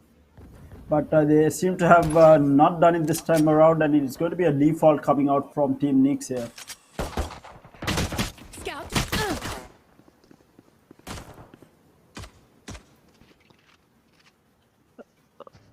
Tina fighting Showers. There's two players coming towards him, and he is a little tagged up. He's going to be actually going to be taking that fight, and once again, follow up of what happened last map. Cosmos has Athena's number. Yeah, Athena has been dying to Cosmos continuously. He's only one engagement. Meanwhile, as I said, Shaggy with a one tap onto Kenji. Will still hold on to Lamb's control here. It seems to be an A shot hit, but they are taking the TP here. Yeah, that's all three players taking the TP, leaving Cosmos all the way in Showers for the time being. But we do have One man holding this down, and it's going to be none other than Zing here. With a frenzy, takes out one, takes out another. No, it's actually Nezuko's Shogda taking him out, and 30 Zero will seconds trade it out in the end, but it's a 2v2 now. Blinded. A short range blind does get that information. Shaggy is going to be there. All 4 players inside here. Shaggy will get taken out. Zero good for the head tap here. Will pick up the spike, and both player Castile rotating around. He's going to find him. Castile with a good head tap coming out. Now playing time. He finds another. What a clean shot coming out from Castile. Clearing it out in the end. And that's Mist Walkers with first blood. Right there. It was a 1v2, and I'm not too sure why Team Nix decided to back away from that fight. They created a lot of space and gave Castiel the opportunity to find that first strike. He was able to isolate those 1v1s a lot easier than he should have been allowed to do. And with that, we are going to see the full buy round coming out from Team Mist Walkers. It's going to be a judge in the hands of Zing and Athena with the Marshal. Is he going to be able to find that entry frag? He finds one here already on Zero. But Cosmos again. How is this man finding Athena? Like, it feels like Athena cannot win a duel against Cosmos right now. He did get that entry frag, but he was traded out. So already one player going down. It's a 4v4. Athena right now finding Cosmos to be his kryptonite, so it feels like Team Nix are just going to be on the strat. See, Athena put Cosmos there, and it's been working for them so far. Now Athena down, Marshall off the round as well. But if Team Nix decide to rotate away from A side like they did in the previous round, there is Zing holding hookah with a judge, And that is but no, scary. they are going to be executing into A side, and this is the problem with not having a sage wall. You can get spammed out through this wall. Already getting taken out. Oh my god, Shaggy good for 2 there. But lot of damage already been done by Team Nix. It's a 2v2. The plant will finally go down by the looks of it. No, he's going to fake it, and they are going to be rotating out now. And 30 both players on left. the side of Mr. Walker actually rotated out of the side, so now they have to come back into it. They are going to be dropping from hookah, that is Team Nix, the pain shells in hand. The plant will go down. The pain shells is not going to find anything. Nezuko finds one, and the judge shots are going to be good enough, but it's Nezuko who cleans the kill up in the end. And the defuse will come through. Expensive round coming out from Mr. Walkers.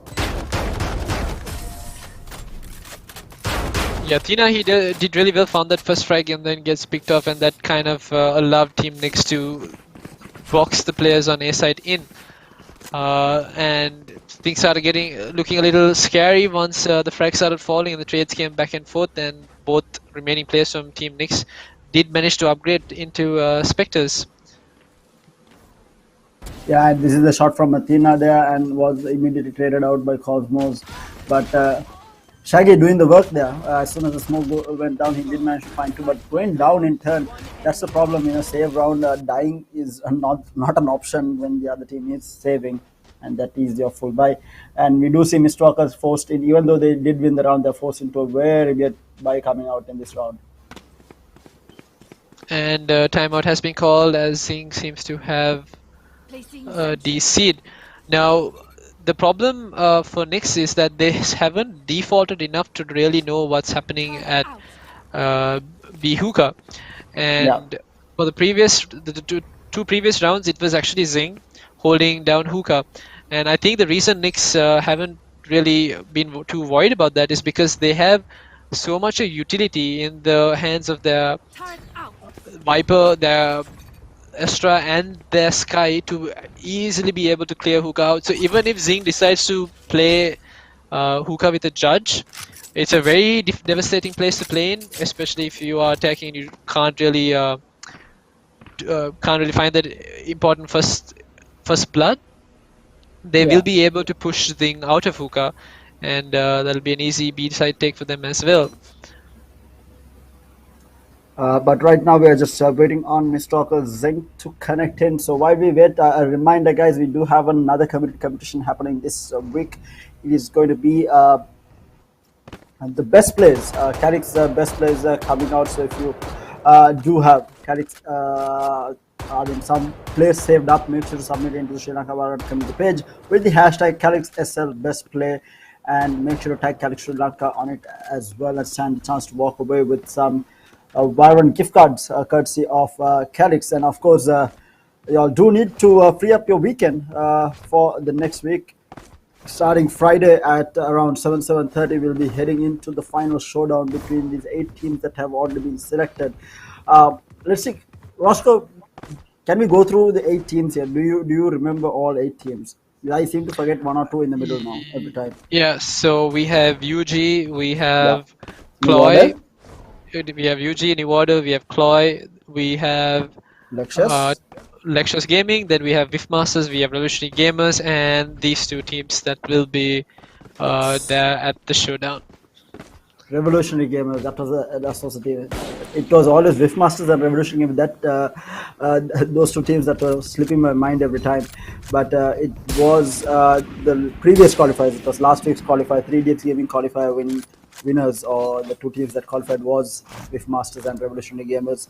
And that's another 2 teams that are extremely strong. I think Masters especially showed some real talent coming into that qualifier. And Team Nix is the wild card here. I did not expect them to put up such a performance against Mistwalkers in that game number 1, especially after the showing that Mistwalkers had yesterday on Haven. And then even in today's game, in the first half, the showing that they had, it looked like an impossible situation for Team Nix. But again, Team Nix showing from the previous qualifier when they went up against Ploy that they are not a team that will go quietly. And they are a team that will fight to the last round for the last bitter end, and they did manage to close it out in the end as well, which they weren't able to do against Cloy, but they did manage to make it work against Mistwalkers. Still, we don't have. I think we're still waiting on Zing, right? I think he did reconnect. Yes, he did. So we will be unpausing shortly, and we can have the game back underway. Round number 3, 2 in favor of Mistwalkers. Are we going to see more of Athena versus Cosmos down in A side? Because I feel like that kind of has been what's dictating the round. That's been going in favor of Team Nix. Although Team Mistwalkers have got these first 2 rounds. If Athena frags out, the rest of Mistwalkers will also frag out. But the second you have Athena fall early, it's a little more difficult for the side of Mistwalkers. Now, real test coming in as they are on the weaker weaponry and Team Nix have bought up. Long range battles are what's going to favor Team Nix. We do have the match resuming back up.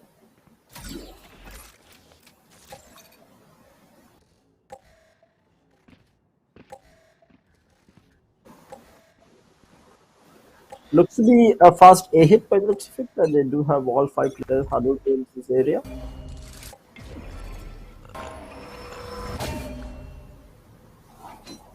They're actually going to be taking their time to get into this A site, and they have to do what's first is to clear out lamps, and there's Athena in lamps with a judge. This is going to be... Is Cosmos going to run in? That is the question. Who's going to find Athena? No, it's going to be Kenji this time with the judge. We'll find Athena, and meanwhile Reheya and Kenji finds Nagasu as well on the castle, and Zing Nezuko good for a kill on 1. But down to the last man surviving. It is going to be Shaggy against 4. Swings, does not manage to get it, and he will get taken down. I mean, they were on a weaker buy, and Team Nix are cleaning things out.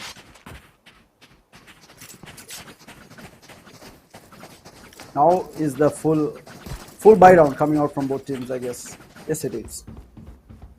But it's still going to be a judge in the hands of Kenji. Doesn't really seem to be switching from it. Oh no, he does. Yeah. He finally does switch into a Phantom. Yeah, but Judge on Bind is also a pretty OP weapon. You have these really close chokes that you have to clear out, especially in Hookah and Lamps.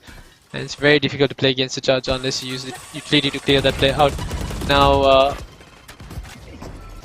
this is going to be the first round that Team Nix seem to be hitting a B side. And the thing about Team Nix hitting a side is that they don't really leave too many players to lurk around anywhere else on the map. If they're going to hit a side, they will hit it. Ooh. You can't expect them Fury out by Nezuko, doesn't manage to tag a few players. Oh, there's a crazy crossfire held at Hookah here. And that shock dart doing quite a bit of damage, and he might get a kill actually. Hey, just go down to the shock darts Nezuko having the read here, and now crazy crossfire setup at Puka here by Castle and Zing here. No one able to enter the site, and we do have a rotate going towards the site here.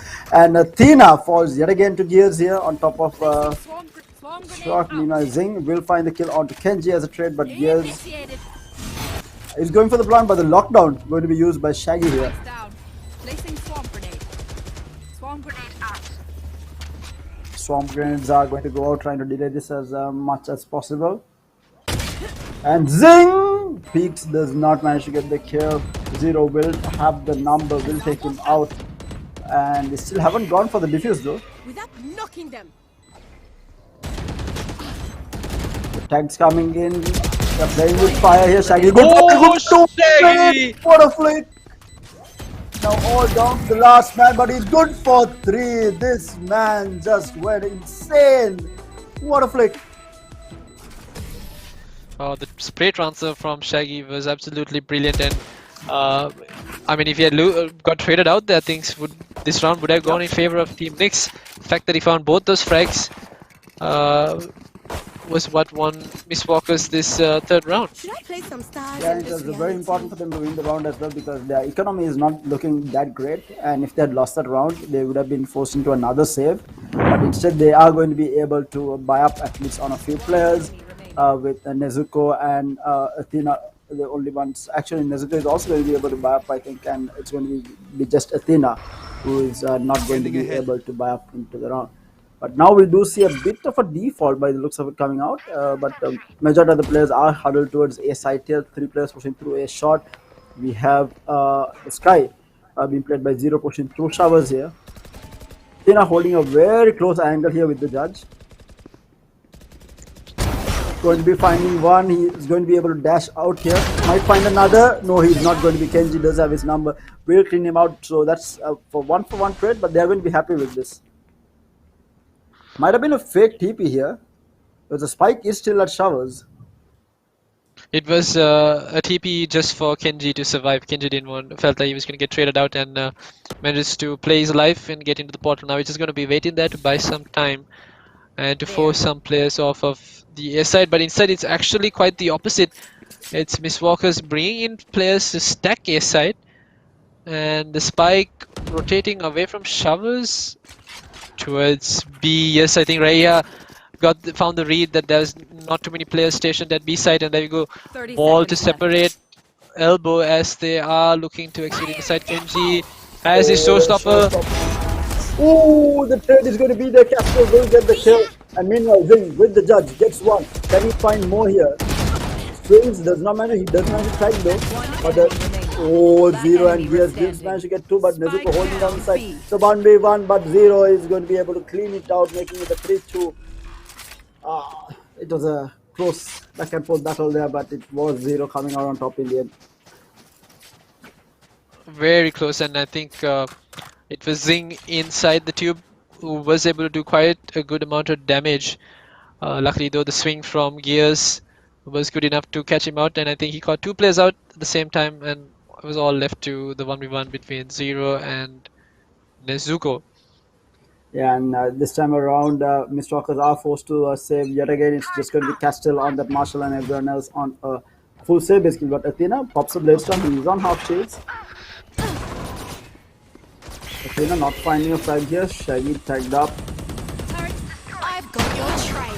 Oh, Kenji just bouncing around, takes out Athena.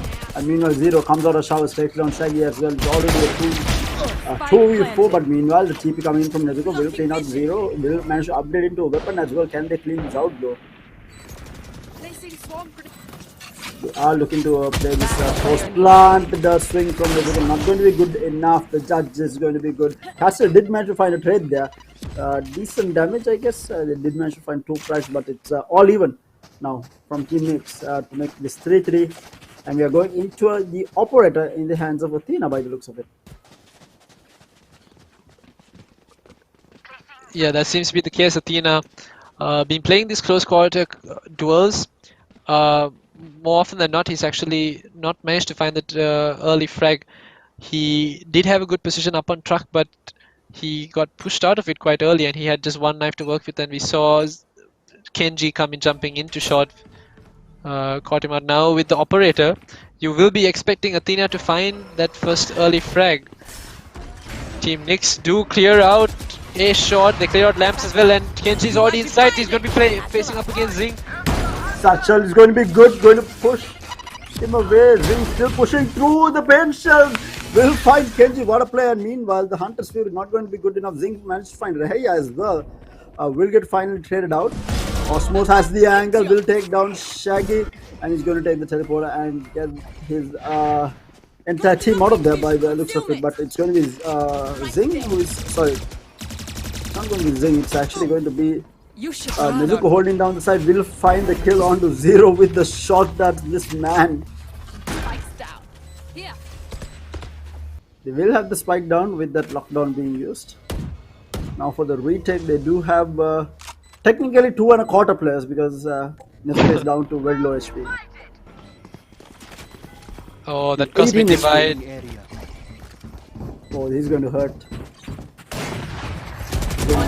Rough retake, but Castle is going to be good for the kill on Cosmos, and the gravity pull is going to be good enough. They will clean out gears as well. That's the lead being taken yet again by Team Mistwalkers. I'd like to highlight how well that gravity, that cosmic divide was placed. It forced Cosmos, who was playing hookah, to have this awkward peak where he couldn't really peek and go back. He had, if he was going to peek outside hookah, he was going to have to commit to that. And Castiel just find him in the end. Zing actually made a massive play there. I don't think they were expecting, or rather, who Kenji was expecting him to push through, just because the tail shells was there to block it out. But meanwhile, we do have the next round starting up. The pull not going to catch anyone. The boombot goes out, will spot out one player here, will get broken. Fasted not working out, at least for the time being. Athena again holding the op, who's down to very low HP.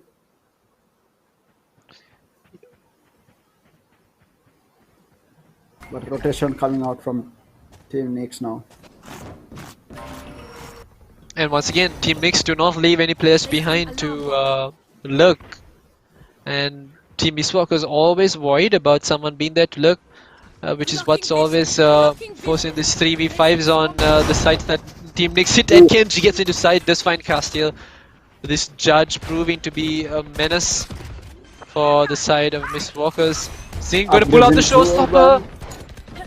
Nezuko just get taken down, and the showstopper is going to be good enough. Athena will find 2 with the operator now, but down to the last 2, he will get taken out, and there is a trade, but the crossfire coming out, and that's going to be the equalizer, and the operator picked up as well for Team Nyx.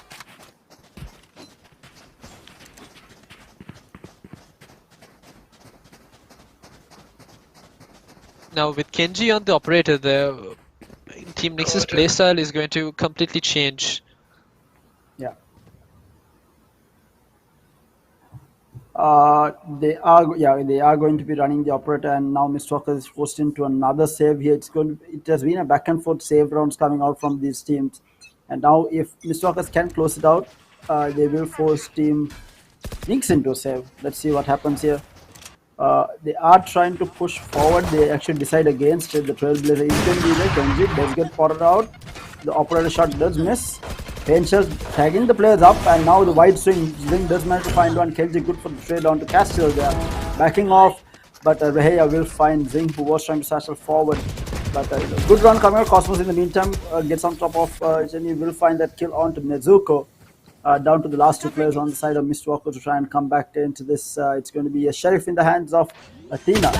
Will not be able to find Cosmos there. Cosmos again finding Athena. This has been the story, and KJ with that off shot onto Shaggy. Will close it out to take the lead for the first time. 5-4 in favor of Team Nyx. Looks like we are in for another long game here. Another long game. And I was expecting Team Nyx to play a lot slower now that they had Kenji on the operator, but yeah, I feel like the pace was a lot faster than the previous rounds.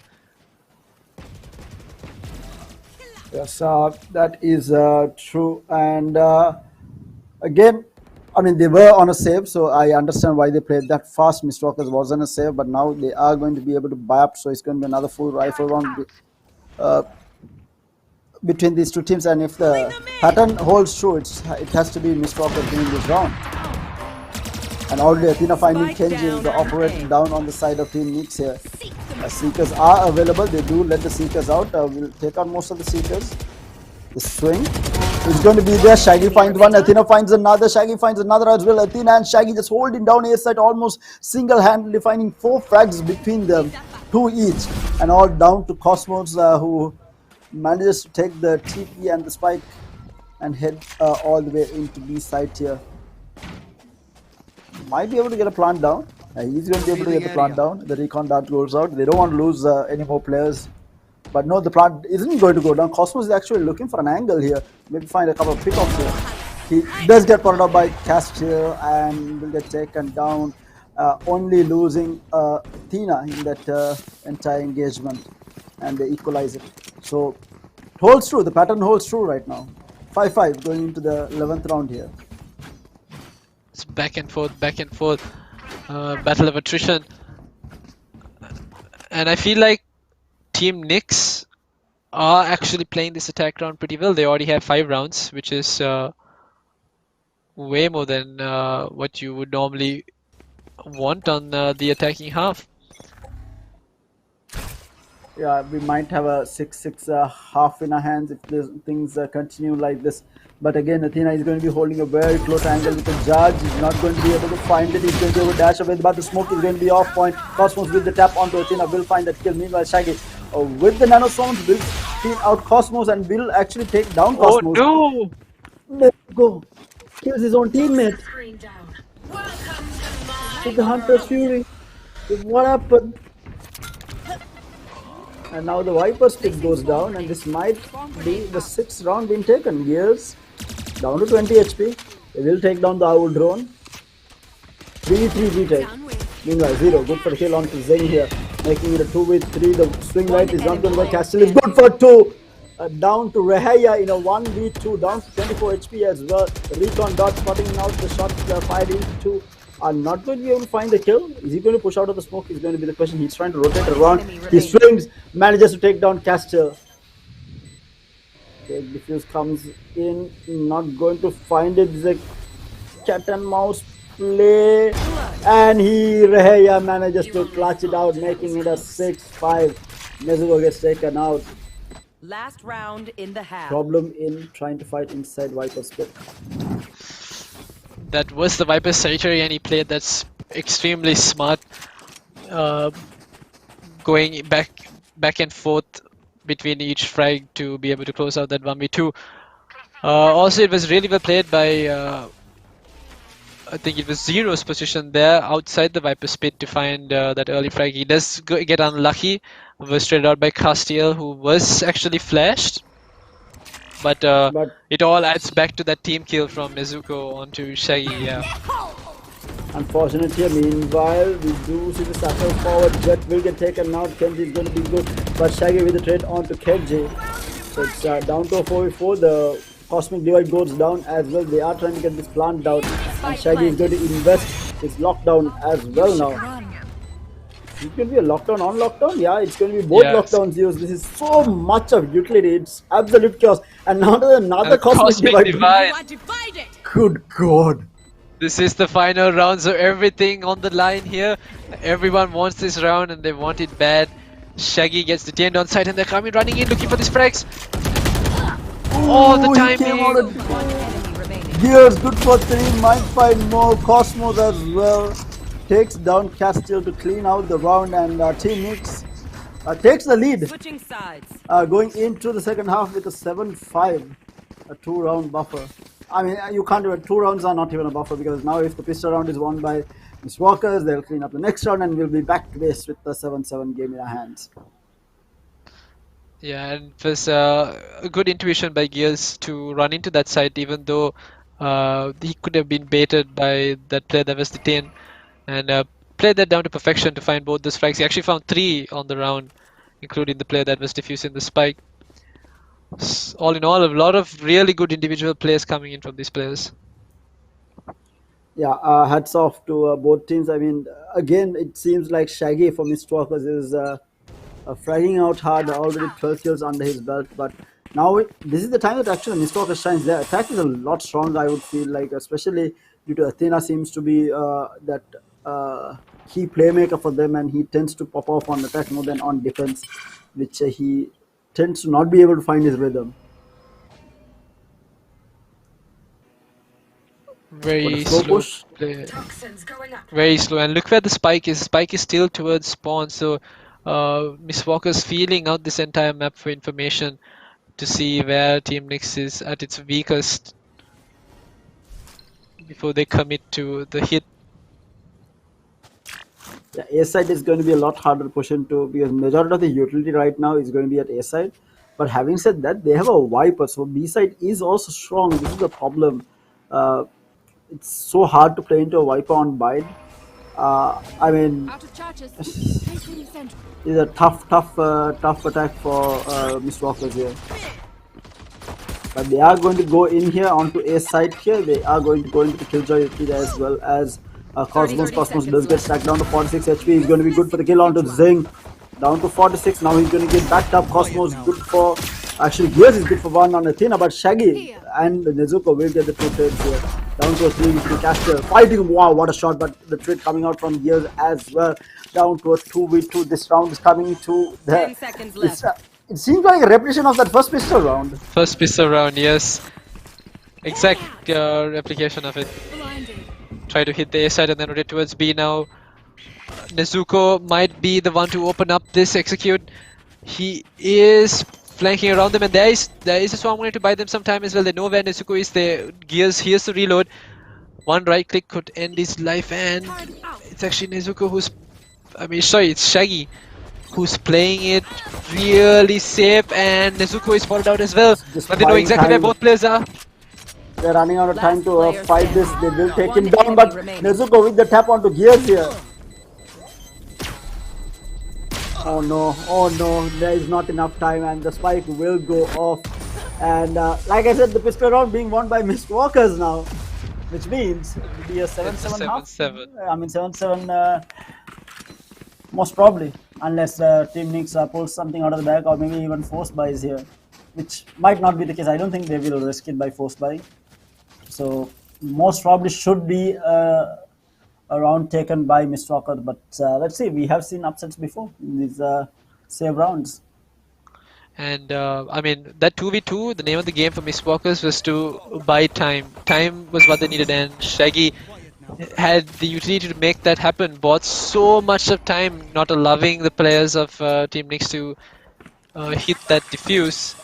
And that eventually was what gave Nezuko the opportunity to find those two frags and win in the round. And now a super fast hit coming from Miss Walkers into B side. They're going to get flashed out, but they're going to be running towards zero. Down B. Athena and That Zane was a going good to be able to hit. find, and Shaggy finds another, and this is a clean round coming out in the end. It's just going to be Gears left alone. Gears managed to find one. They're going to be happy with this. Can they find another? Gears down to low HP will get taken down by Nezuko. They did end up losing two. I felt a bit unnecessary towards the end, but they will clean it out. They're going to be happy with that. Mist Walkers equalizing things. 7-7 going into the 15th round. We have another banger of a game in our hands.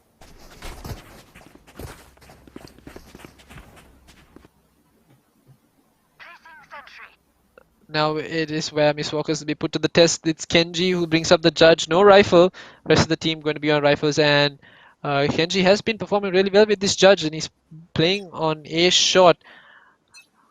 Will he be able to perform better than, I think it was Athena who was playing at a shot? He kept falling to Kenji when Miss Walkers were on the defense.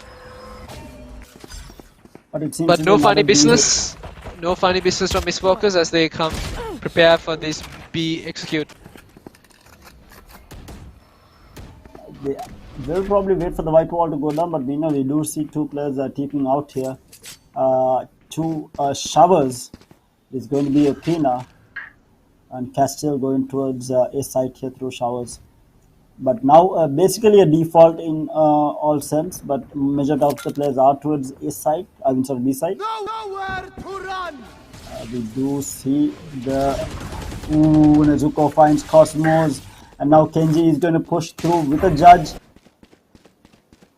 Not going to be able to find anyone though. But this is a side control taken by team Mist Walkers here. The fake coming out at A is going to be good enough. They will get the plant down. A 5v4. Numbers advantage to team Mist Walkers. Zing does know that this is happening. Holding a very close angle with a bucket. Oh, the paint shells doing some damage there onto Gears. And Zing is still close by, and he has a prime position to find 1, 2, no. It's actually Raya and Gears who find their own, and Zero gets taken out by Casil, but there's so much of time that they can buy. Casil's fallen. So up to Shaggy. Shaggy's in hookah. Spike's been diffused. He has to do something. He's not going to be able to do it, but that's still quite a bit of damage being done economically to Team Nyx here. Because that was their bonus coming out from Team Mistwalkers, and they are going to, I mean, yeah, they didn't win the round, but they should be happy with this. They are going to be able to buy up, and Team Nyx is not going to be able to, and this might be another equalizer coming out from Team Mistwalkers, and we might have an 8-8 game in our hands going into the 16th round. Yeah, they did so much of damage that round that even though Nyx won, they are going to be forced into a save. We saw a similar round to that happen on Split as well, where the team won the round, but it was so costly that they had to save the previous round, and it's going to be a shaky hold from Nyx this round. Miss Walker splitting them up by attacking all entry points of B and A. And they know that Team Nyx does not have a solid buy coming out, so they're trying to make the best out of it, trying to force a player to make a mistake. Does fall out one. Owl Drone does not know that Cosmos is hiding here though. Cosmos in a really good position, but I don't think Miss Walkers are going to. Yeah, they are not going to be coming to A side through showers. Instead, if they do come in through A shot, Cosmos is going to get spotted, and if he tries to sneak into showers, he's going to be facing Athena. But it's been the Cosmos Athena show for quite some time. Zing will take out Cosmos, so Athena is holding a very close angle here with a shotty in his hand. Athena will take down Rahaya also in the meantime, so it's a 3v4. Zing will take out Kenji, who had the shotty, not going to work out, coming in from behind. Gears through Haven, does have a Vandal in his hand, not going to be able to find the shot that is not going to land on him. One enemy remaining. Going to be taken down by Nezuko and down to the last man, and they know where he is, Zero. I think Athena pinged it out.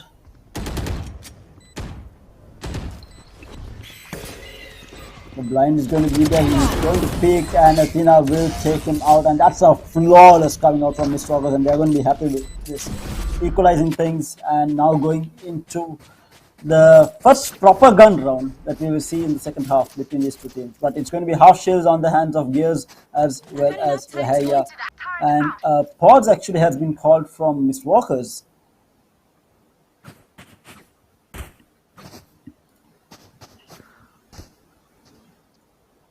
Wonder why if there is actually a DC, but apart from that, Team Nyx's holds have been pretty good, but it's actually Team Mistwalker's fakes that have been winning these rounds. They've been able to catch catch these players off guard on the side of Team Nyx with their fakes. We saw that round where something you don't normally see was when they had the Hunter's Fury online. Mistwalkers ran up B. They're basically for a B split into hookah and B long, and they had two players TP out towards showers, and that was the Sova. And they took out the Sova's Hunter's Fury into A side lamps, and I mean it was a pretty dry ultimate, but he did manage to find Cosmos with it, and that forced some of the players from Team Nyx to rotate out of B side as well. So the strat book for Mistwalkers is good. It's just a matter of how well are they going to execute it, and will Nyx be able to outgun them? Because from what we've seen, the rounds that Team Nyx have been winning on defense is just a matter of them out-aiming the players from Mistwalkers when they come into sight. Yeah, and we do, I think, have the game resuming back up. Oh no, not yet.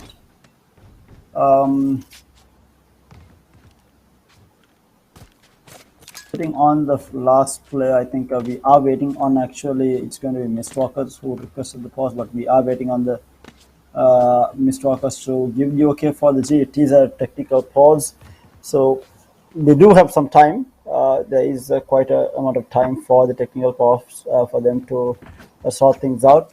Not entirely sure what went wrong. Maybe the ping or a disconnect. I think it was I think it was Shaggy's ping going a little bit haywire. It has gone up a little bit. It's playing in upper 90s to 100, which is not ideal, but yeah, hopefully it will get sorted out and we can get on with the game again. Raya does have the Viper Spit as well that he can bring online in case he wants to. But I have seen a lot of Vipers use the pit for retake as well. A possible option if they really want to use it that way. And even on bind, I think it's a viable option, right? Because you can, for example, if you're trying to retake A, for example, you can use it from behind the truck to be able to get your ult across, and you don't really need to go out in the open to be able to use it. And even on B side, you can use it through CT entrance, and you will have most of that plant side covered with your Viper ult. So it can be used to retake if they really want to go that way, or stop it. Use it at a shot, maybe stop the entry into a side completely. I think both teams are G to continue.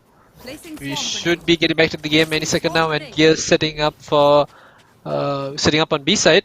They have the lockdown, they have the Viper Spit. This should be a Team Nyx round.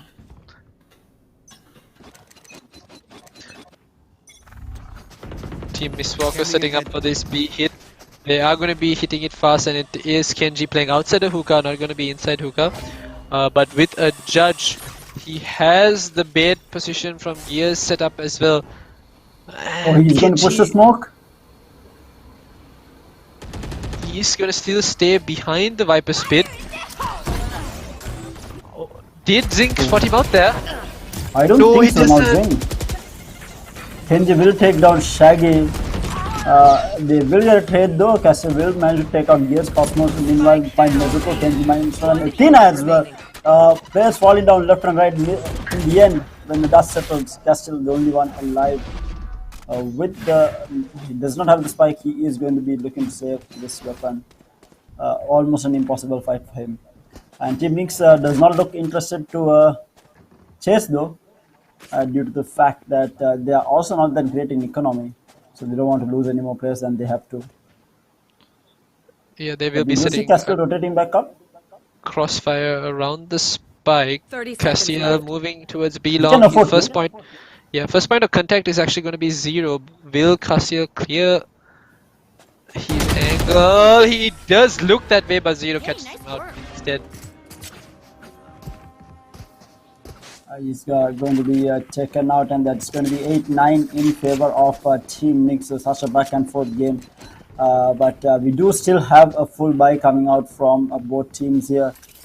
Team Mistwalkers obviously with a better eco at that time around will be able to buy out. But now this is going to be the problem, because if Mistwalkers lose this round as well, they are going to be put in a bit of a sticky situation where they won't be able to buy up full in the next round, which would mean that Team Nyx might go into 11 rounds if they do win this one. Yeah, and Team Nyx didn't use any ultimates that round either, so they still have the Viper Spit online, they still have the lockdown online, and I think Kenji is a few away from the ultimate as well.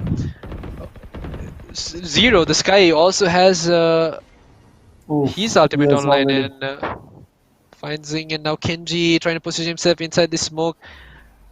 Oh, gets the timing right, but decides to be a little bit too aggressive.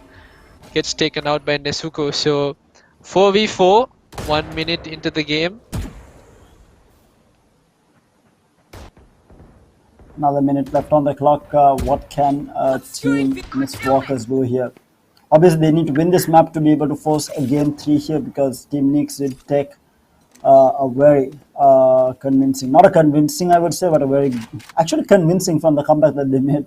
Didn't manage to take that game number 1 in 17-15 fashion. Cosmic Divide goes out.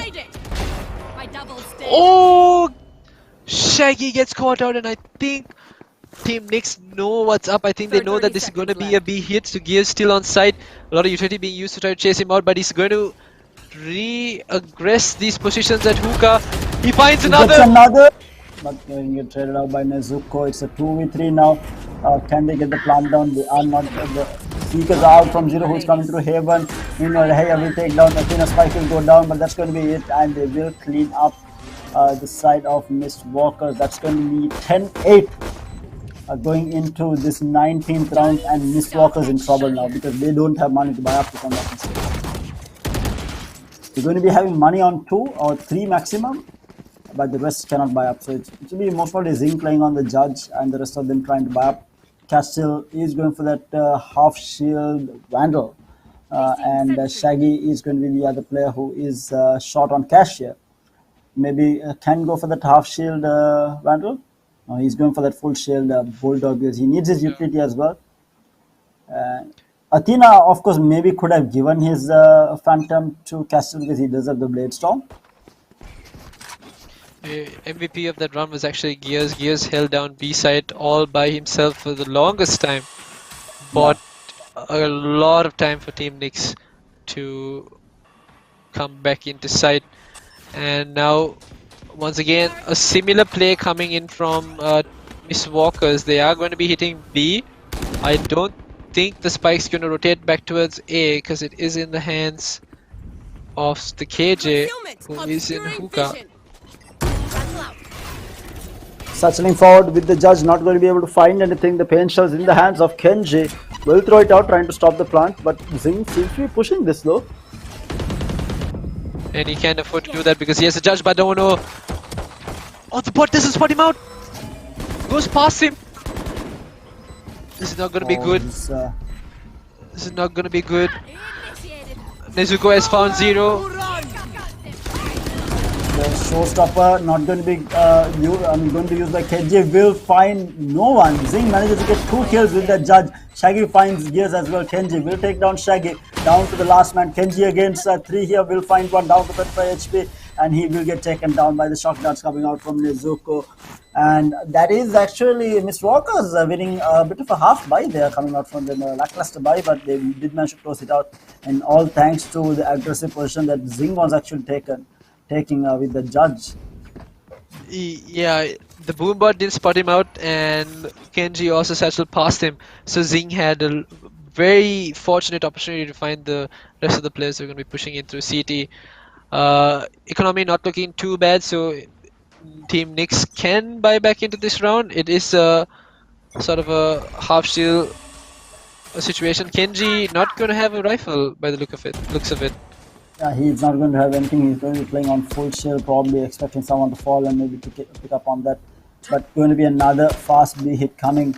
Again, they haven't really switched out from this side, and Kenji now is going to be pushing forward into Gardens here with that pistol. Will get taken down though. Toxin screen down. Concealment.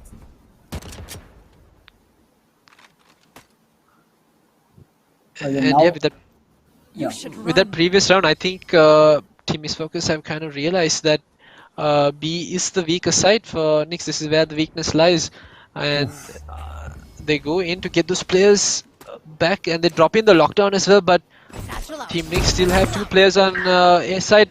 They hear Zing satcheling into short, and there is a crossfire set up for him as well. If he overpeaks, and he gets taken out by Zero. Zero splash gonna cause some players to get out of position as well. Viper's Spit going to come online, and it's actually Nezuko and Athena going into the portal. And this is the spike, so they can get on side. There is no utility on side to stop them. Gears puts out the turret past the smoke. Will get taken down. Spike will get planted. Nezuko with that shock darts trying to find something, and he will find one. Gears managed to take this trade onto Athena now. Nezuko holding on site alone for the time being. He does have backup coming from Hookah and Long. Cosmos is going to be good for the kill on Nezuko. Can he clean his outdoor? Can these 3 players clean out? Castle is going to get pushed here by Cosmos. Cosmos gets swung on and he will get taken down, and all left to Shaggy. Shaggy takes down one, but Gears is good for the trade, and they will get the defuse, making it 11-9 here in favor of Team Neeks, looking to close this out. And things are looking very scary for Miss Walkers. That was a good round. They did manage to catch the players, catch Knicks off guard with those double rotations. But Team Knicks come out on top through that execute. It was Nezuko who was in the tube. Gets heavily tagged up and no real support for him to play with when Knicks walked into sight. Yeah, and now it's going to be another weird buy coming out from Miss Walkers here. It's going to be interesting to see whether they will force it or try to save it, because I feel like they might be forced to force buy here. They cannot afford to give any more runs. We do see Shaggy going to buy into a full shield Phantom with half shield Vandal on the hands of Castile, half shield on Zing with a Baki. Sorry, not a Baki. A Judge and a Spectre in the hands of Nezuko, and Athena is going to be using that Blade Storm with the full shields. I mean the half shields. But that is going to be the buy coming out from Mixed Walkers. It's going to be a lot more tougher for them to get into these sites, and from what we've seen, Miss Walker's fast hits have actually been what's worked for them. Another timeout called.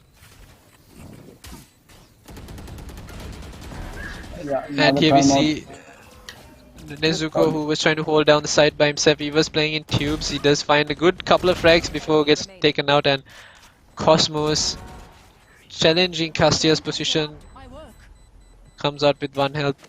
Both remaining players from Nyx are able to close out that round.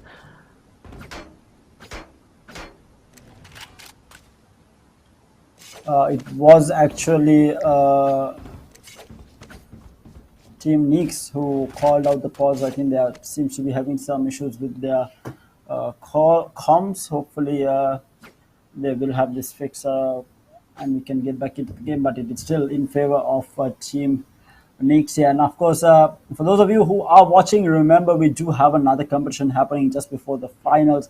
So this entire week is about the best SL players that y'all have. So make sure to upload the clips onto Sri Lanka Valorant community page with the hashtag Calyx SL best play, and also make sure to tag Calyx Sri Lanka on the post as well, and stand a chance to walk away with some Valorant gift cards courtesy of Calyx themselves.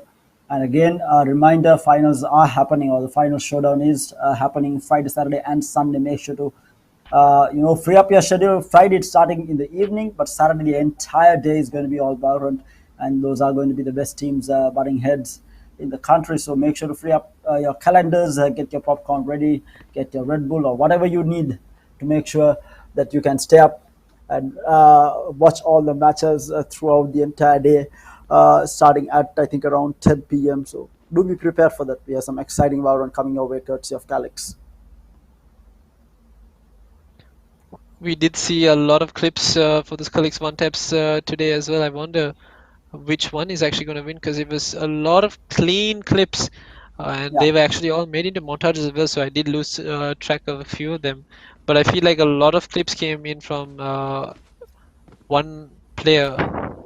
Yeah, one or two players. I think one or two players had like a lot of clips being submitted. So we'll have to wait and see. I mean, Calyx is the ones deciding who the winning clip is going to be.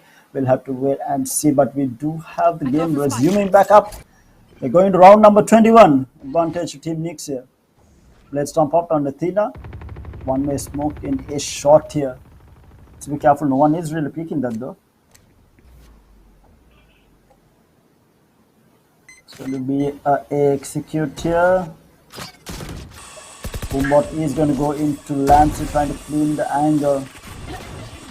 The updraft here from Athena. Knives not going to find anything.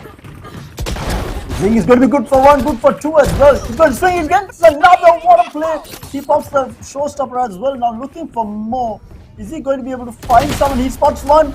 He does not land. He might actually find another zero swings and takes out Zing, and down to a 2v3 now in favor of Missed Walker's here, but what a play from Zing. Bringing a round back from impossibility, getting upgrades for the entire team, and this is completely doable round there here. Zero is pretty low on HP as well. Oh, he's going to be taken back to half HP because of that shock dart. The shock dart usage from Nezuko has been really good. He's been catching out a lot of plays. They actually got a few frags to the shock darts as well. And now they got the flash. They know where one player is, but Nezuko. That was the weaker. That was the weaker buy for Miss Walkers. Yep. And now it's actually forcing Neeks into a save, and this might be a 11-all game that we have in our hands. Because now Mistwalkers cannot actually buy up. They'll have to buy up into Judges and half shields and Spectres, and going to be in a tough position. But all on the back of this man Zing. I mean, just very aggressive plays. The distraction was made by Athena while updrafting with the knives there, and Zing just walking through lamps, just clearing up everyone, and might find another one here. Gears gets just taken out. That's Hookah control almost, but there is another player in Hookah. Are they going to clear this? Is the question. Another crossfire held at Showers, and it's Athena. Athena about to face off against Cosmos. Cosmos does swing, and Athena is good this time. Zero does find Athena, but Nezuko trades him out, and Kenji gets a little overzealous. Peeks outside of Hookah. That's why anyone, but okay, Rhea. He's trying to take the weapon there though, but I don't think he was able to recover it. Yeah, he wasn't able to recover it, so still on the pistol, and the spike will go all the way towards B site here. And Rhea probably will go through to Showers, pick up a weapon, and maybe even try to contest this if he really wants to, because he was saving, so he will have money for next round regardless of what happens. Not a totally impossible round to win. I mean, a 1v3, we have seen cases of where this might have worked out, and Rhea seems to be contesting it actually. He's walking towards the side. He's waiting. I mean, he's going to go into sight, and Miss Walkers are waiting for him. They've already set up a really good crossfire. Castiel playing the contact, and then the cross. Out. Oh. Okay. Down to 27 HP. Rhea takes one. But the utility from Miss Walker's buying so much of time, and they do have the Astral Stars as well. Rhea's not going to have any chance defusing that spike, and it is Shaggy in Hookah who finds the final frag, equalizing the scoreline for Miss Walker's. And oh no, Shaggy! But Shaggy died? Shaggy does die! Ooh, unfortunate.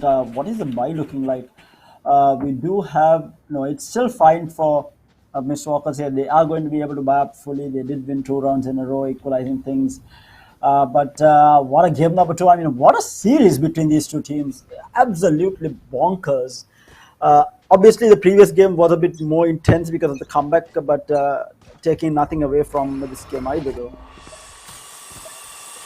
This has been the long haul of, again, back and forth, leads not lasting more than 2 minutes. It's always, a 2-round buffer, and then it gets taken back, then a 1-round buffer gets taken back. So these teams are equally matched right now, and once again Nezuko looking for a frag, almost catches out his teammate in the process once again. Did happen before in a previous round. But it was actually Cosmos falling down really low to that Hunter's Fury. So might need a heal from the Sky.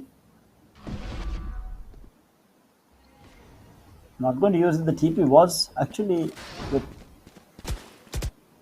Where is the spike now? Inside the TP. Spike is inside the TP, yes. Yes, they are going to go towards A site here, and the queue was there. I mean, they had 3 players at least take the TP here, so now we do have the Killjoy and the Sky both holding on Gears, and Zero here. It's going to be Athena dashing in. Meanwhile, Zing might find Fear here, and yes, he does find Fear, but Athena will get taken down by Zero in the meantime. It's chaos, but Zing good for another. Zero in the meantime cleans out 2, but Zing is the man on fire. Jesus. Oh my god, is he going to find another Kenji? He does not to find Castle. Pain Cells flies out. He is not going to tag Kenji here. Kenji down to low HP, 24 HP left. The Recon Dart is going to catch him out. Oh no, Zing. Not like this. Oh, gets the ace stolen from him by Nezuko, and Miss Walkers are at match point. Match point. Oh, this is going to be another overtime, or it's going to be Miss Walkers taking this map and taking us into the third and final map of this BO3. Who would have thought we will be seeing such a good, close game between these two teams? What a back and forth fight it has been. And these are going to be each other. I mean, look at Zing. I mean, Zero did a lot of work, but Zing with the judge. The flicks left, right, and center, hitting those shots to perfection. Good God, this man deserves a cookie. I mean, he has been carrying his walkers in this second map here. Yeah, Nezuko is leading the kill chart, but it has been these impactful frags coming out from Zing the entire time. And that goes to show how scary and how scary playing with the judge on bind can be, as long as it's on the right player. It has been the race. He's always taken Lamp's control with the judge, and he always presses forward after getting that control, and he just keeps on going and going. And this is the second impactful round he's had for the team with that sort of a play. Team Mix is now on a weaker buy here. Yeah, on a couple of half shields and judges and what. Yeah, it's a weird buy, Spectres and whatnot coming out from Team Mix here. So weaker buy on their side. If this is giving Mistalkers the advantage to try and close this out and force that game number 3 on Ascent. But a slow entry here. They were defaulting majority of the time, but now they are looking to push towards B here. They have cut nice. There is absolutely nothing given away, but meanwhile, as I say, that Nezuko pulls out the owl drone, sends it through a long, B long here, trying to get some information, clears out garden. And does know that there's a player at Blocking Belt vision. there. Through elbow. Again, now the rotation is actually towards the A side. Yeah, the fake towards B, once again it's up to 30 0, and Oh, yes, we lose his Zing, popping the showstopper, not finding anyone. he creates a lot of space. Ran away. He keeps on going. I think he tags up 3 players. And he throws a, I mean, he's coming back for more. He knows he can do a lot of damage with this judge. Zero finds Castiel. The showstopper online for Kenji as well. Miss Walkers do bring in the lockdown, but it's still Zing who's still here. The second gear drops down this lockdown, yeah. Zing's gonna go for it. Oh no. What am I watching? Horrible Zing in the place. He does get detained. But, oh my God, Rehaja. The defense is going to go through the One enemy remaining. It doesn't matter. It doesn't matter. Zing makes the play, but Nick still closed it out. They don't care that he's detained on side. They focus on the spike, and they take it into another overtime.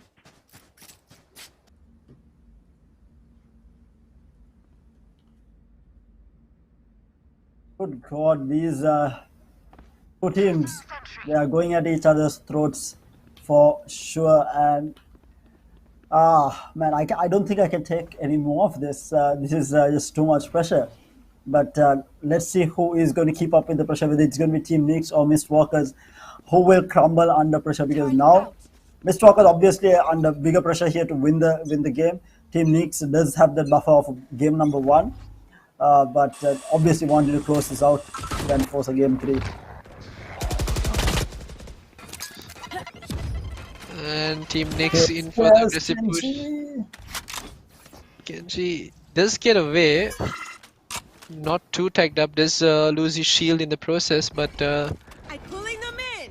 that is a lot of information. And Team Nix challenging Showers. It's Cosmos who gets a little tagged up.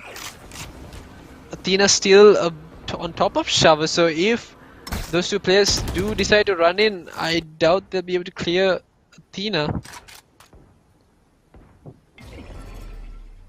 Very slow attack coming out from Team Nix here. They haven't really got any sort of position at all. Showers Trial taking control off. They still haven't been able to come out of showers. Athena will be good for the kill on 0. Almost missing, but will get traded out by Cosmos here. Of course it was Cosmos. Yes. Yeah, of course. Has to be Cosmos who has to kill Athena. But it's a 4v4 now. Shaggy swings, gets taken out by KG. And things are looking a little scary for Miss Walkers. There's 4 players alive for the side of Nyx, and they do get the spike down, and they've set up their crossfires. They've set up the utility as well, and Kenji following on what Zing used to do. This time goes in with the Vandal. He does find Nezuko. Now it's down to Zing and Castiel. Cosmos finds one, and Zing does find Kenji. He's still alive, but Cosmos there to close it out with 3 frags on the round. Without a star, I cannot. Cosmos MVP of the round for sure, finding multiple frags onto the side of Mistwalkers, and match point now for Team Nyx. Can they close it out, or can Mistwalkers force another OT yet again?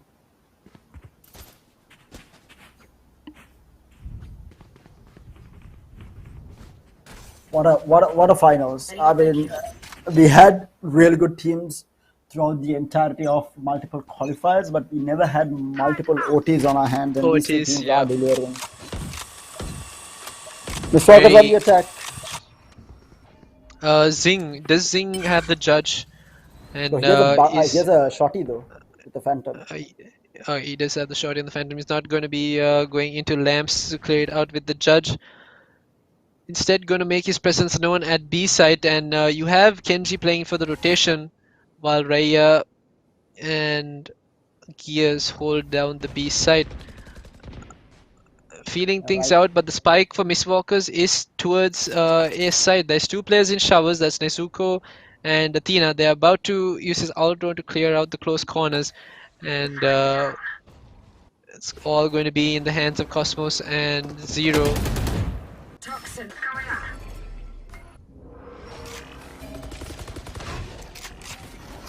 Without the Trailblazer, but now the entry coming in from Mistwalkers here, fast entry in. They do find the first kill onto Zero. Athena opening it up, and now they need to clear out Lamps here. They do spot him out, and Cosmos will take down Shaggy here. Holding Lamps at this time, the shortcuts are going to be good. And meanwhile, Nezuko will clean out Cosmos. Gears will trade out onto Athena. Still a 3v3. Spike has gone down. Zing has a lovely angle here, but Nezuko making the plays. Finds to Reheya, will trade him out though, but it's down to a 1v2. Can Reheya crush this out? Can he make this a 2-0? Going to go in for the... Oh no, Zing's position. He's going to play for contact.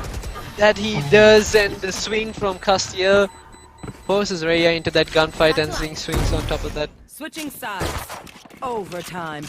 Hello boys, welcome to OT number 2 of game number 2.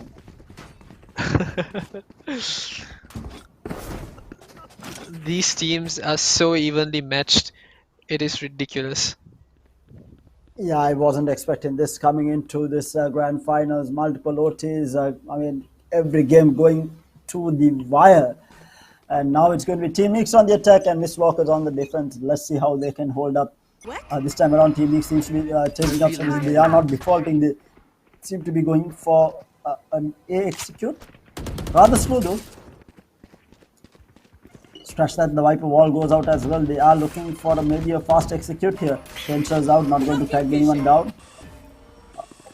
Flashes are out as well. Are they going to be able to do anything? Athena gets flashed up. He's holding a very close corner. He gets 2. Athena with the play gets 3 as well. And Castiel gets out here. And that's Athena dashing forward. Not going to find the kill though. It's a Shaggy clearing out the last guy, and a flawless Switching sides. coming out from Mistwalkers, and that was all on the back of Athena holding a very different off angle. What was that angle that he was holding at Showers? Something that no one will clear. That, yeah, I mean, who is going to expect him to be there out of all things? And he made use of the enemy's Viper wall, because he knew that no one is going to come from behind unless they cross the Viper wall. He made use of it and then pushes the Viper wall, gets another, manages to dash out as well. Disgusting. Absolutely disgusting. Now they take the lead on match point for Mistwalkers. Oh no, and here we go more from Zing. They're coming in fast. Zing's coming into Lamps. He has the judge in hand. A lot of utility to create this space, and Cosmos is going to be in for a word of hurt. Zero will take down Athena. 10 shells flies out into Lamps here. Kenji trying to clean out Lamps. Nizuko with a kill on to Fear, who was at hookah. Kills happening left and right. Reheya will take down Zing.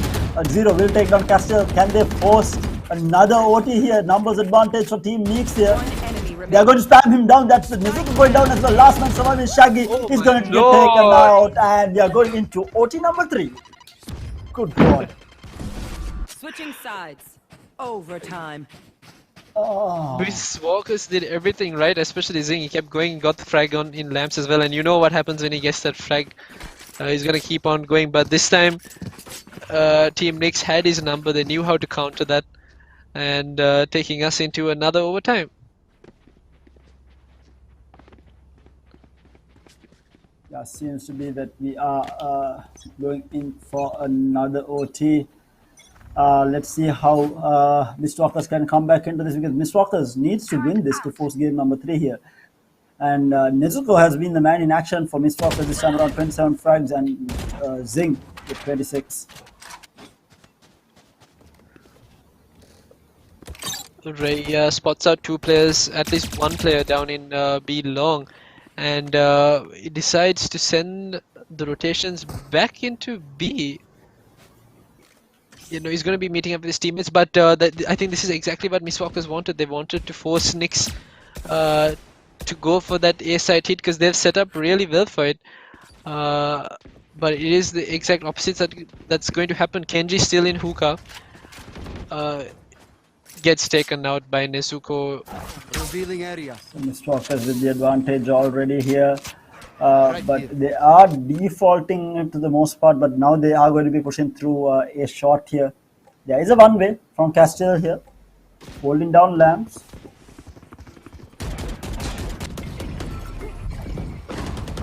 No, Castile actually holding a judge. He's going to swing. He's going to be able to take down Cosmos. That's the Astro down. Numbers advantage. Athena takes one, gets traded out by Ray, and Zero will take down Shaggy as well. Now down to a 2v3. Zero trying to still push it. Castile swings. Looks the wrong way, but no, he misses the shot. Zero. There they are. Spike planted. The spike will finally go down. One enemy remaining. My ult is Cooper will ready. take down Reheya, and he's going to go for the defuse. Zero is nowhere nearby. And that's going to be the 15th round. And he managed to take them one, but the defuse will go through, and Zing will clean him out. And will kill Zing for good measure. Switching sides. Match point. Jesus Match point. Christ. I feel like the pressure is telling Zero is not a player who would have missed that kill onto Castile. Like, I mean, he has not been missing shots like that. And that was as clean as you get, because Castile was not even looking at the angle. And Zero. If he had found that frag, it would have been a whole different story once he was running back into B side for that retake. Yeah. I mean, pressure is definitely telling, because this man was not missing shots. He's already at 28 kills, so we know that this guy was fragging out. This unfortunate circumstance. Meanwhile, Kenji gets the op shot onto Shaggy, opening things up. No one was expecting the op, but meanwhile, Athena with the trade onto Kenji as well. They did take out. The trade is happening. Meanwhile, Fierce will take down Athena.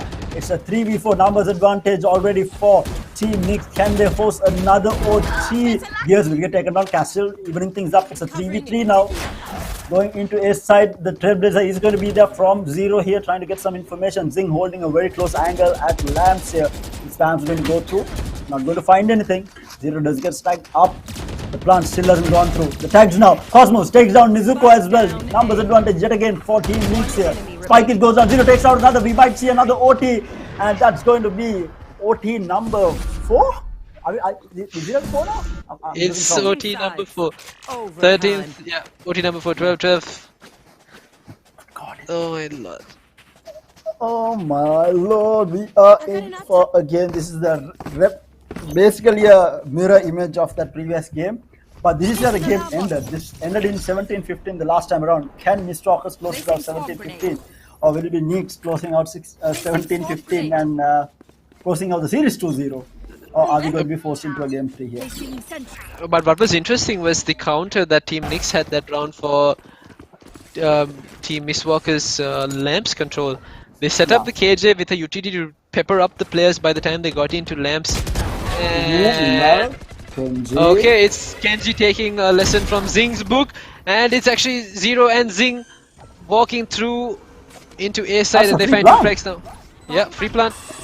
Side is completely empty. The rest of the players have to rotate back in. Retake. Not the easiest, but 10 Mistwalkers good. The shock darts fly out and not going to be able to find a kill. The swing not going to be good enough from Zing. Here he's going to have his number. Mistwalker will be good for 1 kill, going to be good for 2, but will get taken down by Fear, and that's going to be Team Nyx taking the lead Switching sides.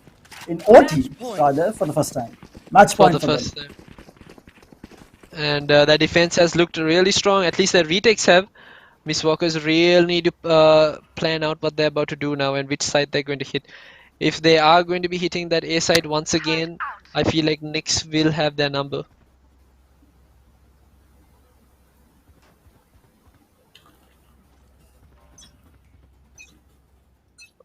And maybe actually a bit of reverse psychology coming in for the side of Nyx. They are stacking 3 players at B with the KJ.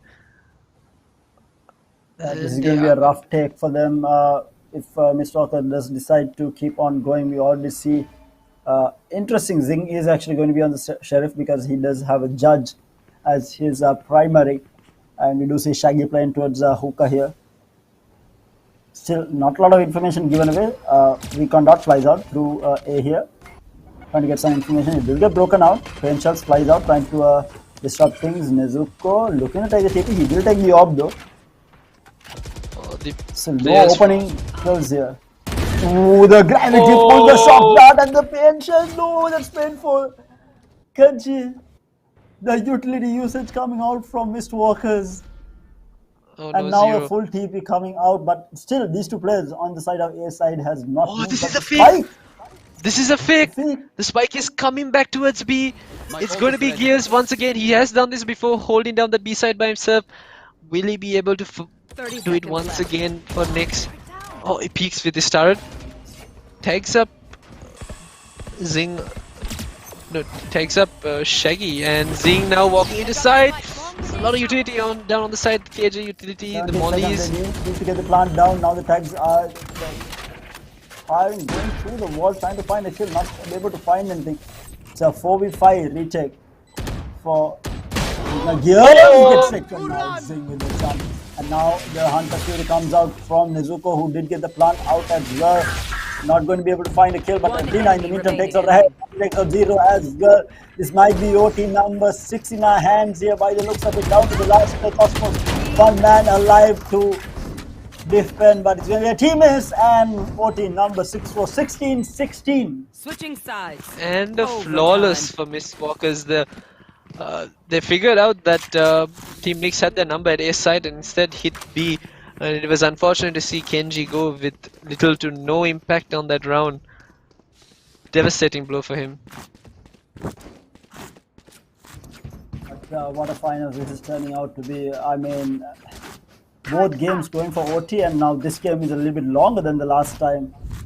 But 16-16 here, going into round number 33 right now? Yeah, 33. Round number 33. Who would have thought? That we'd be here. Yes. All this so Mistwalkers can take this into another map and hopefully bring home the win. Now once again, test of metal for Team Nyx. Can they go into Mistwalkers' defense? And it's actually a timeout that's been called. Yeah, technical timeout being called by Team Nyx. It was due to hyping on Cosmos, I think. Cosmos was the one who called out the pause. But they do have time left, so this might be a technical or maybe a tactical one as well, just to, try to break the momentum, because Mistwalker just took out a flawless there. That looks scary.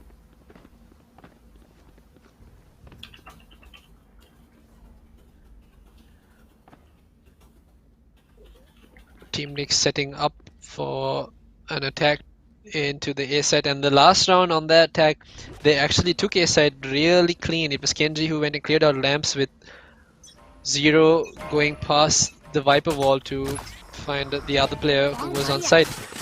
And the retake from Miss Walker's didn't look all that good. And now Athena finds too early frags. He's going to go back up there. Oh no, that aggression is going to cost him. It might cost the team. It might cost them this round because the frags have fallen in favor of Team Nyx.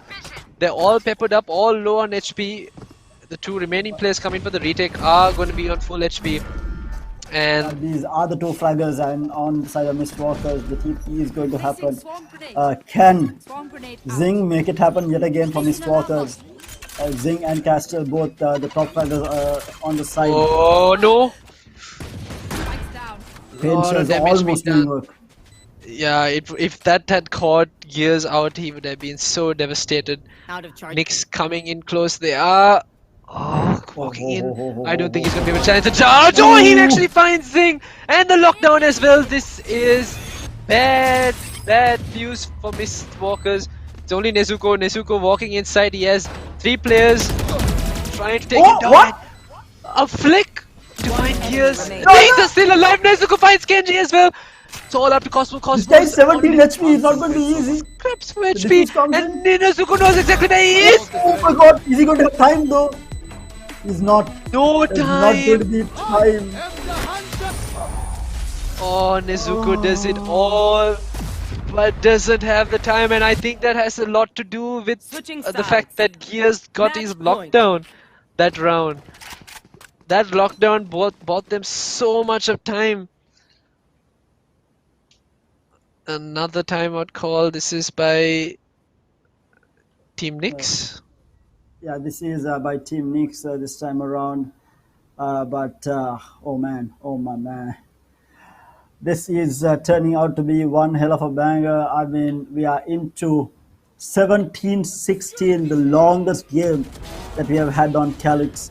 Probably the longest series, even though we had games that went in for 3 games.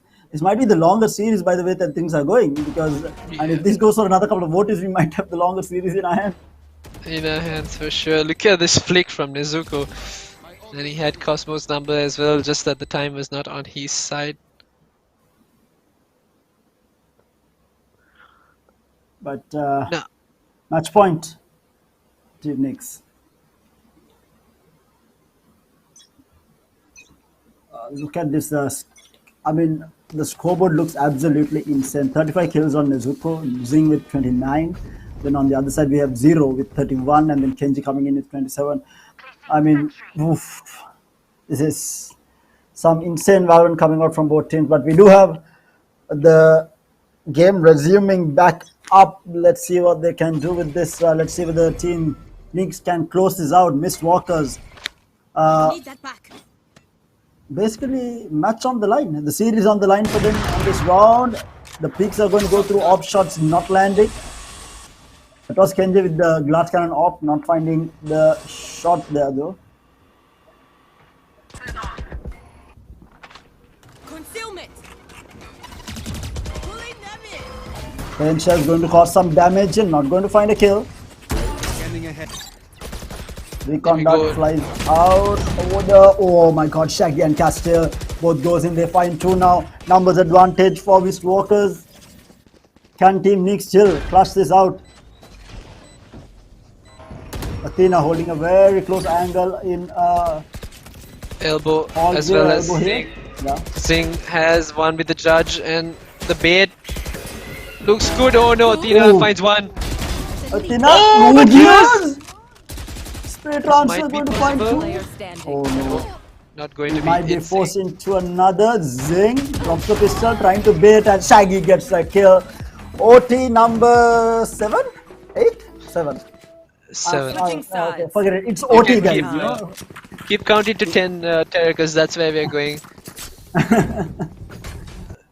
Time on OT the after OT.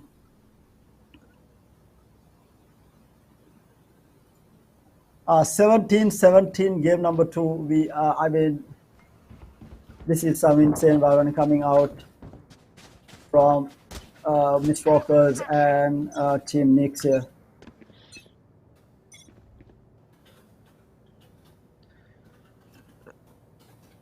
Team Nyx actually were really good on the defense, especially their retakes. And once again, another timeout called. Is this actually allowed though? I feel like there has been quite a good amount of timeouts called. I think there is a certain amount of time. I think they have a little bit of time left since they haven't used up all the time that they had. And Team Knicks was the ones who called it, so they do have a resume back. They will on pause. They do resume the match back up. I think it was one of the gear issues. I think they might have run out of battery or something, one of the wireless devices. But we do have the resumption of the match. Team Knicks on the attack, Miss Walker's on the defense going into round number 35. And Athena once again holding down the angle. Athena does not find the frag, but look where Castiel is and look what he has. He has a touch. Touch against touch. He finds Kenji. He knows there's someone else around And Zero here. is down It to low HP. If Castiel swings here. Oh, the flash. Oh. I think Playing Castiel 5 for seconds this he gets win. it. Meanwhile, Raya and Gears takes out 2 now. Numbers advantage. Nezuko finds 1 now, making it a 2v2. Down to the last man, all down to Rehaya. Will find 1. Down to 1v1. Time running out. Castiel down to low HP. He swings Rehaya. Oh my goodness. Clutches it out, and now match point for Team Switching Knicks. sides. Match point. 18-17.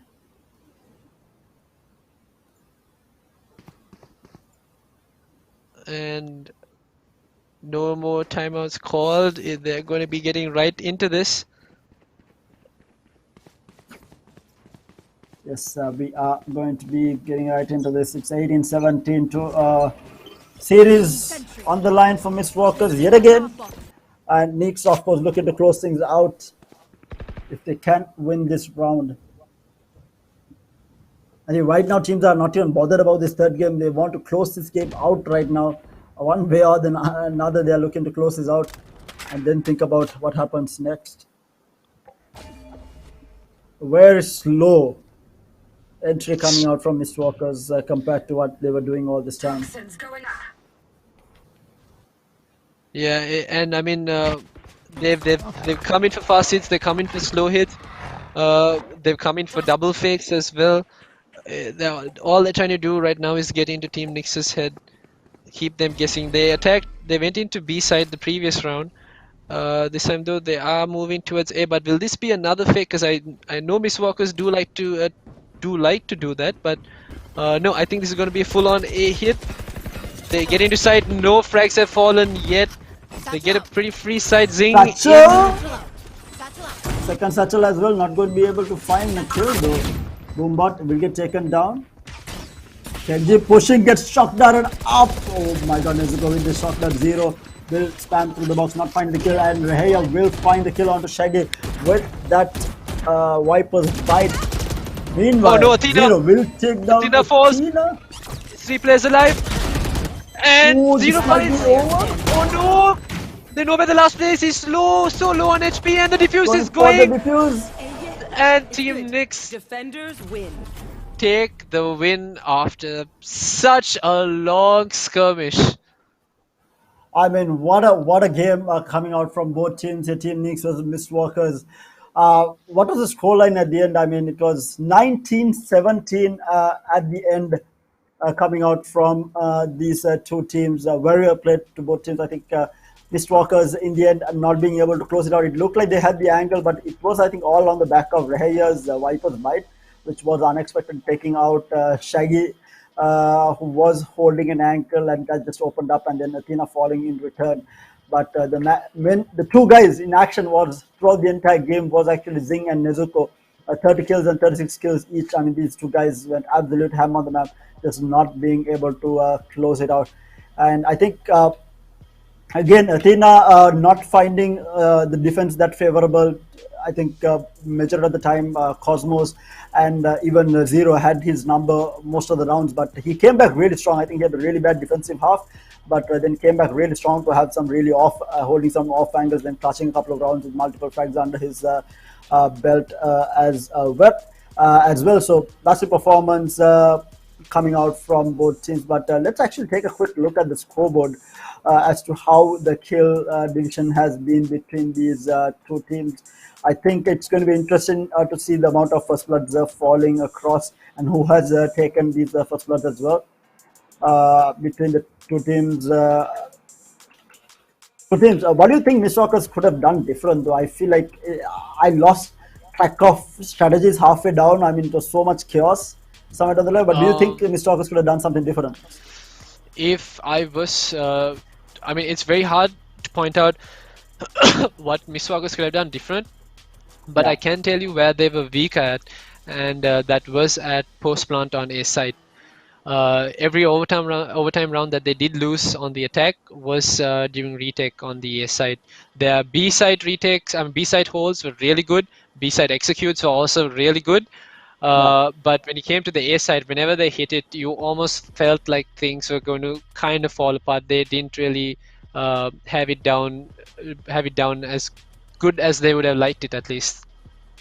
Yeah, I think the biggest problem for Mistwalkers was losing that critical map on split. I mean, they had such a good lead to hold 9-3 going into the half, and then falling short afterwards obviously hurt them a lot going into the second game, because the mentality as well, right? Because they had the advantage, they kind of threw that first game, so that does it. And yeah, we do have the scoreboard now on screen here. Nezuko with that 36 frags under his belt. Zing with the 30. I mean, this man, yeah, he has less kills, but he was the man making so much space with that judge plays that he had 7 first bloods under his belt. Even Athena coming out with 8 first bloods under his belt as well. So these two players, they were doing the job as a duelist. Athena, yes, he did not find those frags during defense, but he came back strong during the attack and even during OT, holding some very off angles to get multiple kills to clean things out. But Team Mix holding strong.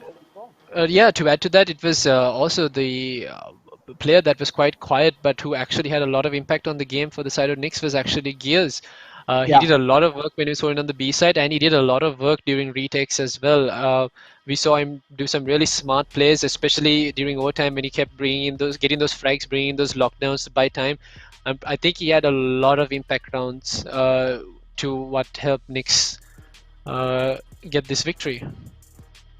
Yeah, that is true. But anyhow, both these two teams do qualify for the final showdown, which is happening next weekend, starting on Friday. So we do have our final 8 teams, and that's I mean, if qualifying finals are going to be like this, I don't want to even think about what the rest of the matches hold for us in the final showdown, which is going to be starting on Friday. So do free up your calendars. I need to emphasize is make sure to free up your calendars. Friday night to Sunday night, we are going to be having Valorant action throughout. So do clear up your calendars. And with that, we do have the winners of the one taps coming your way. Let's have a look at who has won the one tap community competition, the Calyx one taps this week. Oh, it's going to be Chaz Chaz B, B. yes. Look at this, is actually Look at- clean. Peak. See, I didn't even see the enemies here. Like, how does he see? Like, I did not fight. Like, these are I said. Like, most of those one taps, I didn't see the enemy. I mean, the shots are landing, and I'm like, who was he shooting at? You know, that was my reaction, and obviously clean shots. And that was one of the clips actually that stuck in my head because I actually did not see the enemy. He peeked. I think there was like a hair that you could have seen, Yeah, maybe. yeah. And he But, got those head taps in. I mean, I know you're feeling bad, but imagine the guys on the receiving end of that, how they must feel. They probably didn't see this guy peak, and then bang, bang, 2 kills down. Like, what happened? Yeah, for sure. I mean, I'm watching this and I'm confused. I think the players on the receiving end are going to be even more confused.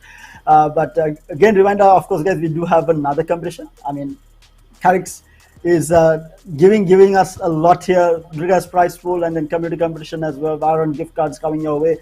This week's competition is going to be SL Best Place. So if you do have some of your players saved up, whether it's a clutch, whether it's an ace, whatever it is, you think it is one of SL playworthy clips, make sure to submit it into the Sri Lanka Valorant community page with the hashtag Calyx SL plays, and stand a chance to walk away with some Valorant gift cards courtesy of Calyx Sri Lanka.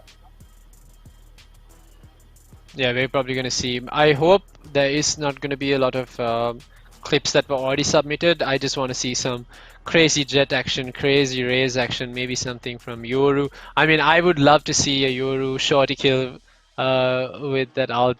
That's some pretty incredible plays, and I mean, there's a lot of ways you can win this, so just keep submitting your clips for it. Yes, and of course, guys, again, I'll just give you an idea of what the timings are going to be looking like for next weekend's final. We are starting on Friday. If I'm not mistaken, it is somewhere between 7 and 7:30. It should be either at 7 or 7:30. Confirmation should be on the Calyx Sri Lanka page, so do stay tuned into that to get the latest information on when that match will start on Friday. And then on Saturday, it's going to be an entire day of Valorant action coming your way, because we have, like, I think 6 or 8 matches, and all BO3s, and we'll be starting at 10 p.m. and it's going to be obviously me and Roscoe both joining you throughout the entire day to keep you all entertained throughout these Valorant matches. And I'm pretty sure more than us entertaining you guys, it's going to be us being entertained by the plays that are going to be happening, because it's going to be the best of the best in the country, butting heads to claim their prize as the #1 team in the country, because this format itself from Calyx has been such that it actually will define who the best team in the country is, because there is no excuse to say it was a straight off knockout bracket where, you know, we got unlucky on that particular day. All the matches have been BO3, all have had equal chance to qualify. I mean, we had 4 different qualifiers, so right now anyone who wins the final showdown can be crowned the best team in the country, because of the way that the format from Calyx has worked, and it has been absolutely amazing. Just waiting on the final head-to-head between the 2 players. Let's have a look at it. It's going to be on screen right now. It's going to be Zing versus Gears. And you mentioned Gears, and you are right. He is the top dog for Team Nix there. He did hold down sites insanely well. I mean, for almost single-handedly, right? I mean, yes, it doesn't show in terms of first blood, but it definitely shows in terms of kills. 30 kills each on both these players. 276 average combat score. Obviously, Raze is going to be having more first bloods here, being a duelist, and the way that they do enter sites. But I mean, amazing performance. Hats off to both these players and both the teams, actually. Yeah, hats off to both teams. Incredible play. Took it down. Took it the long way to find that final win.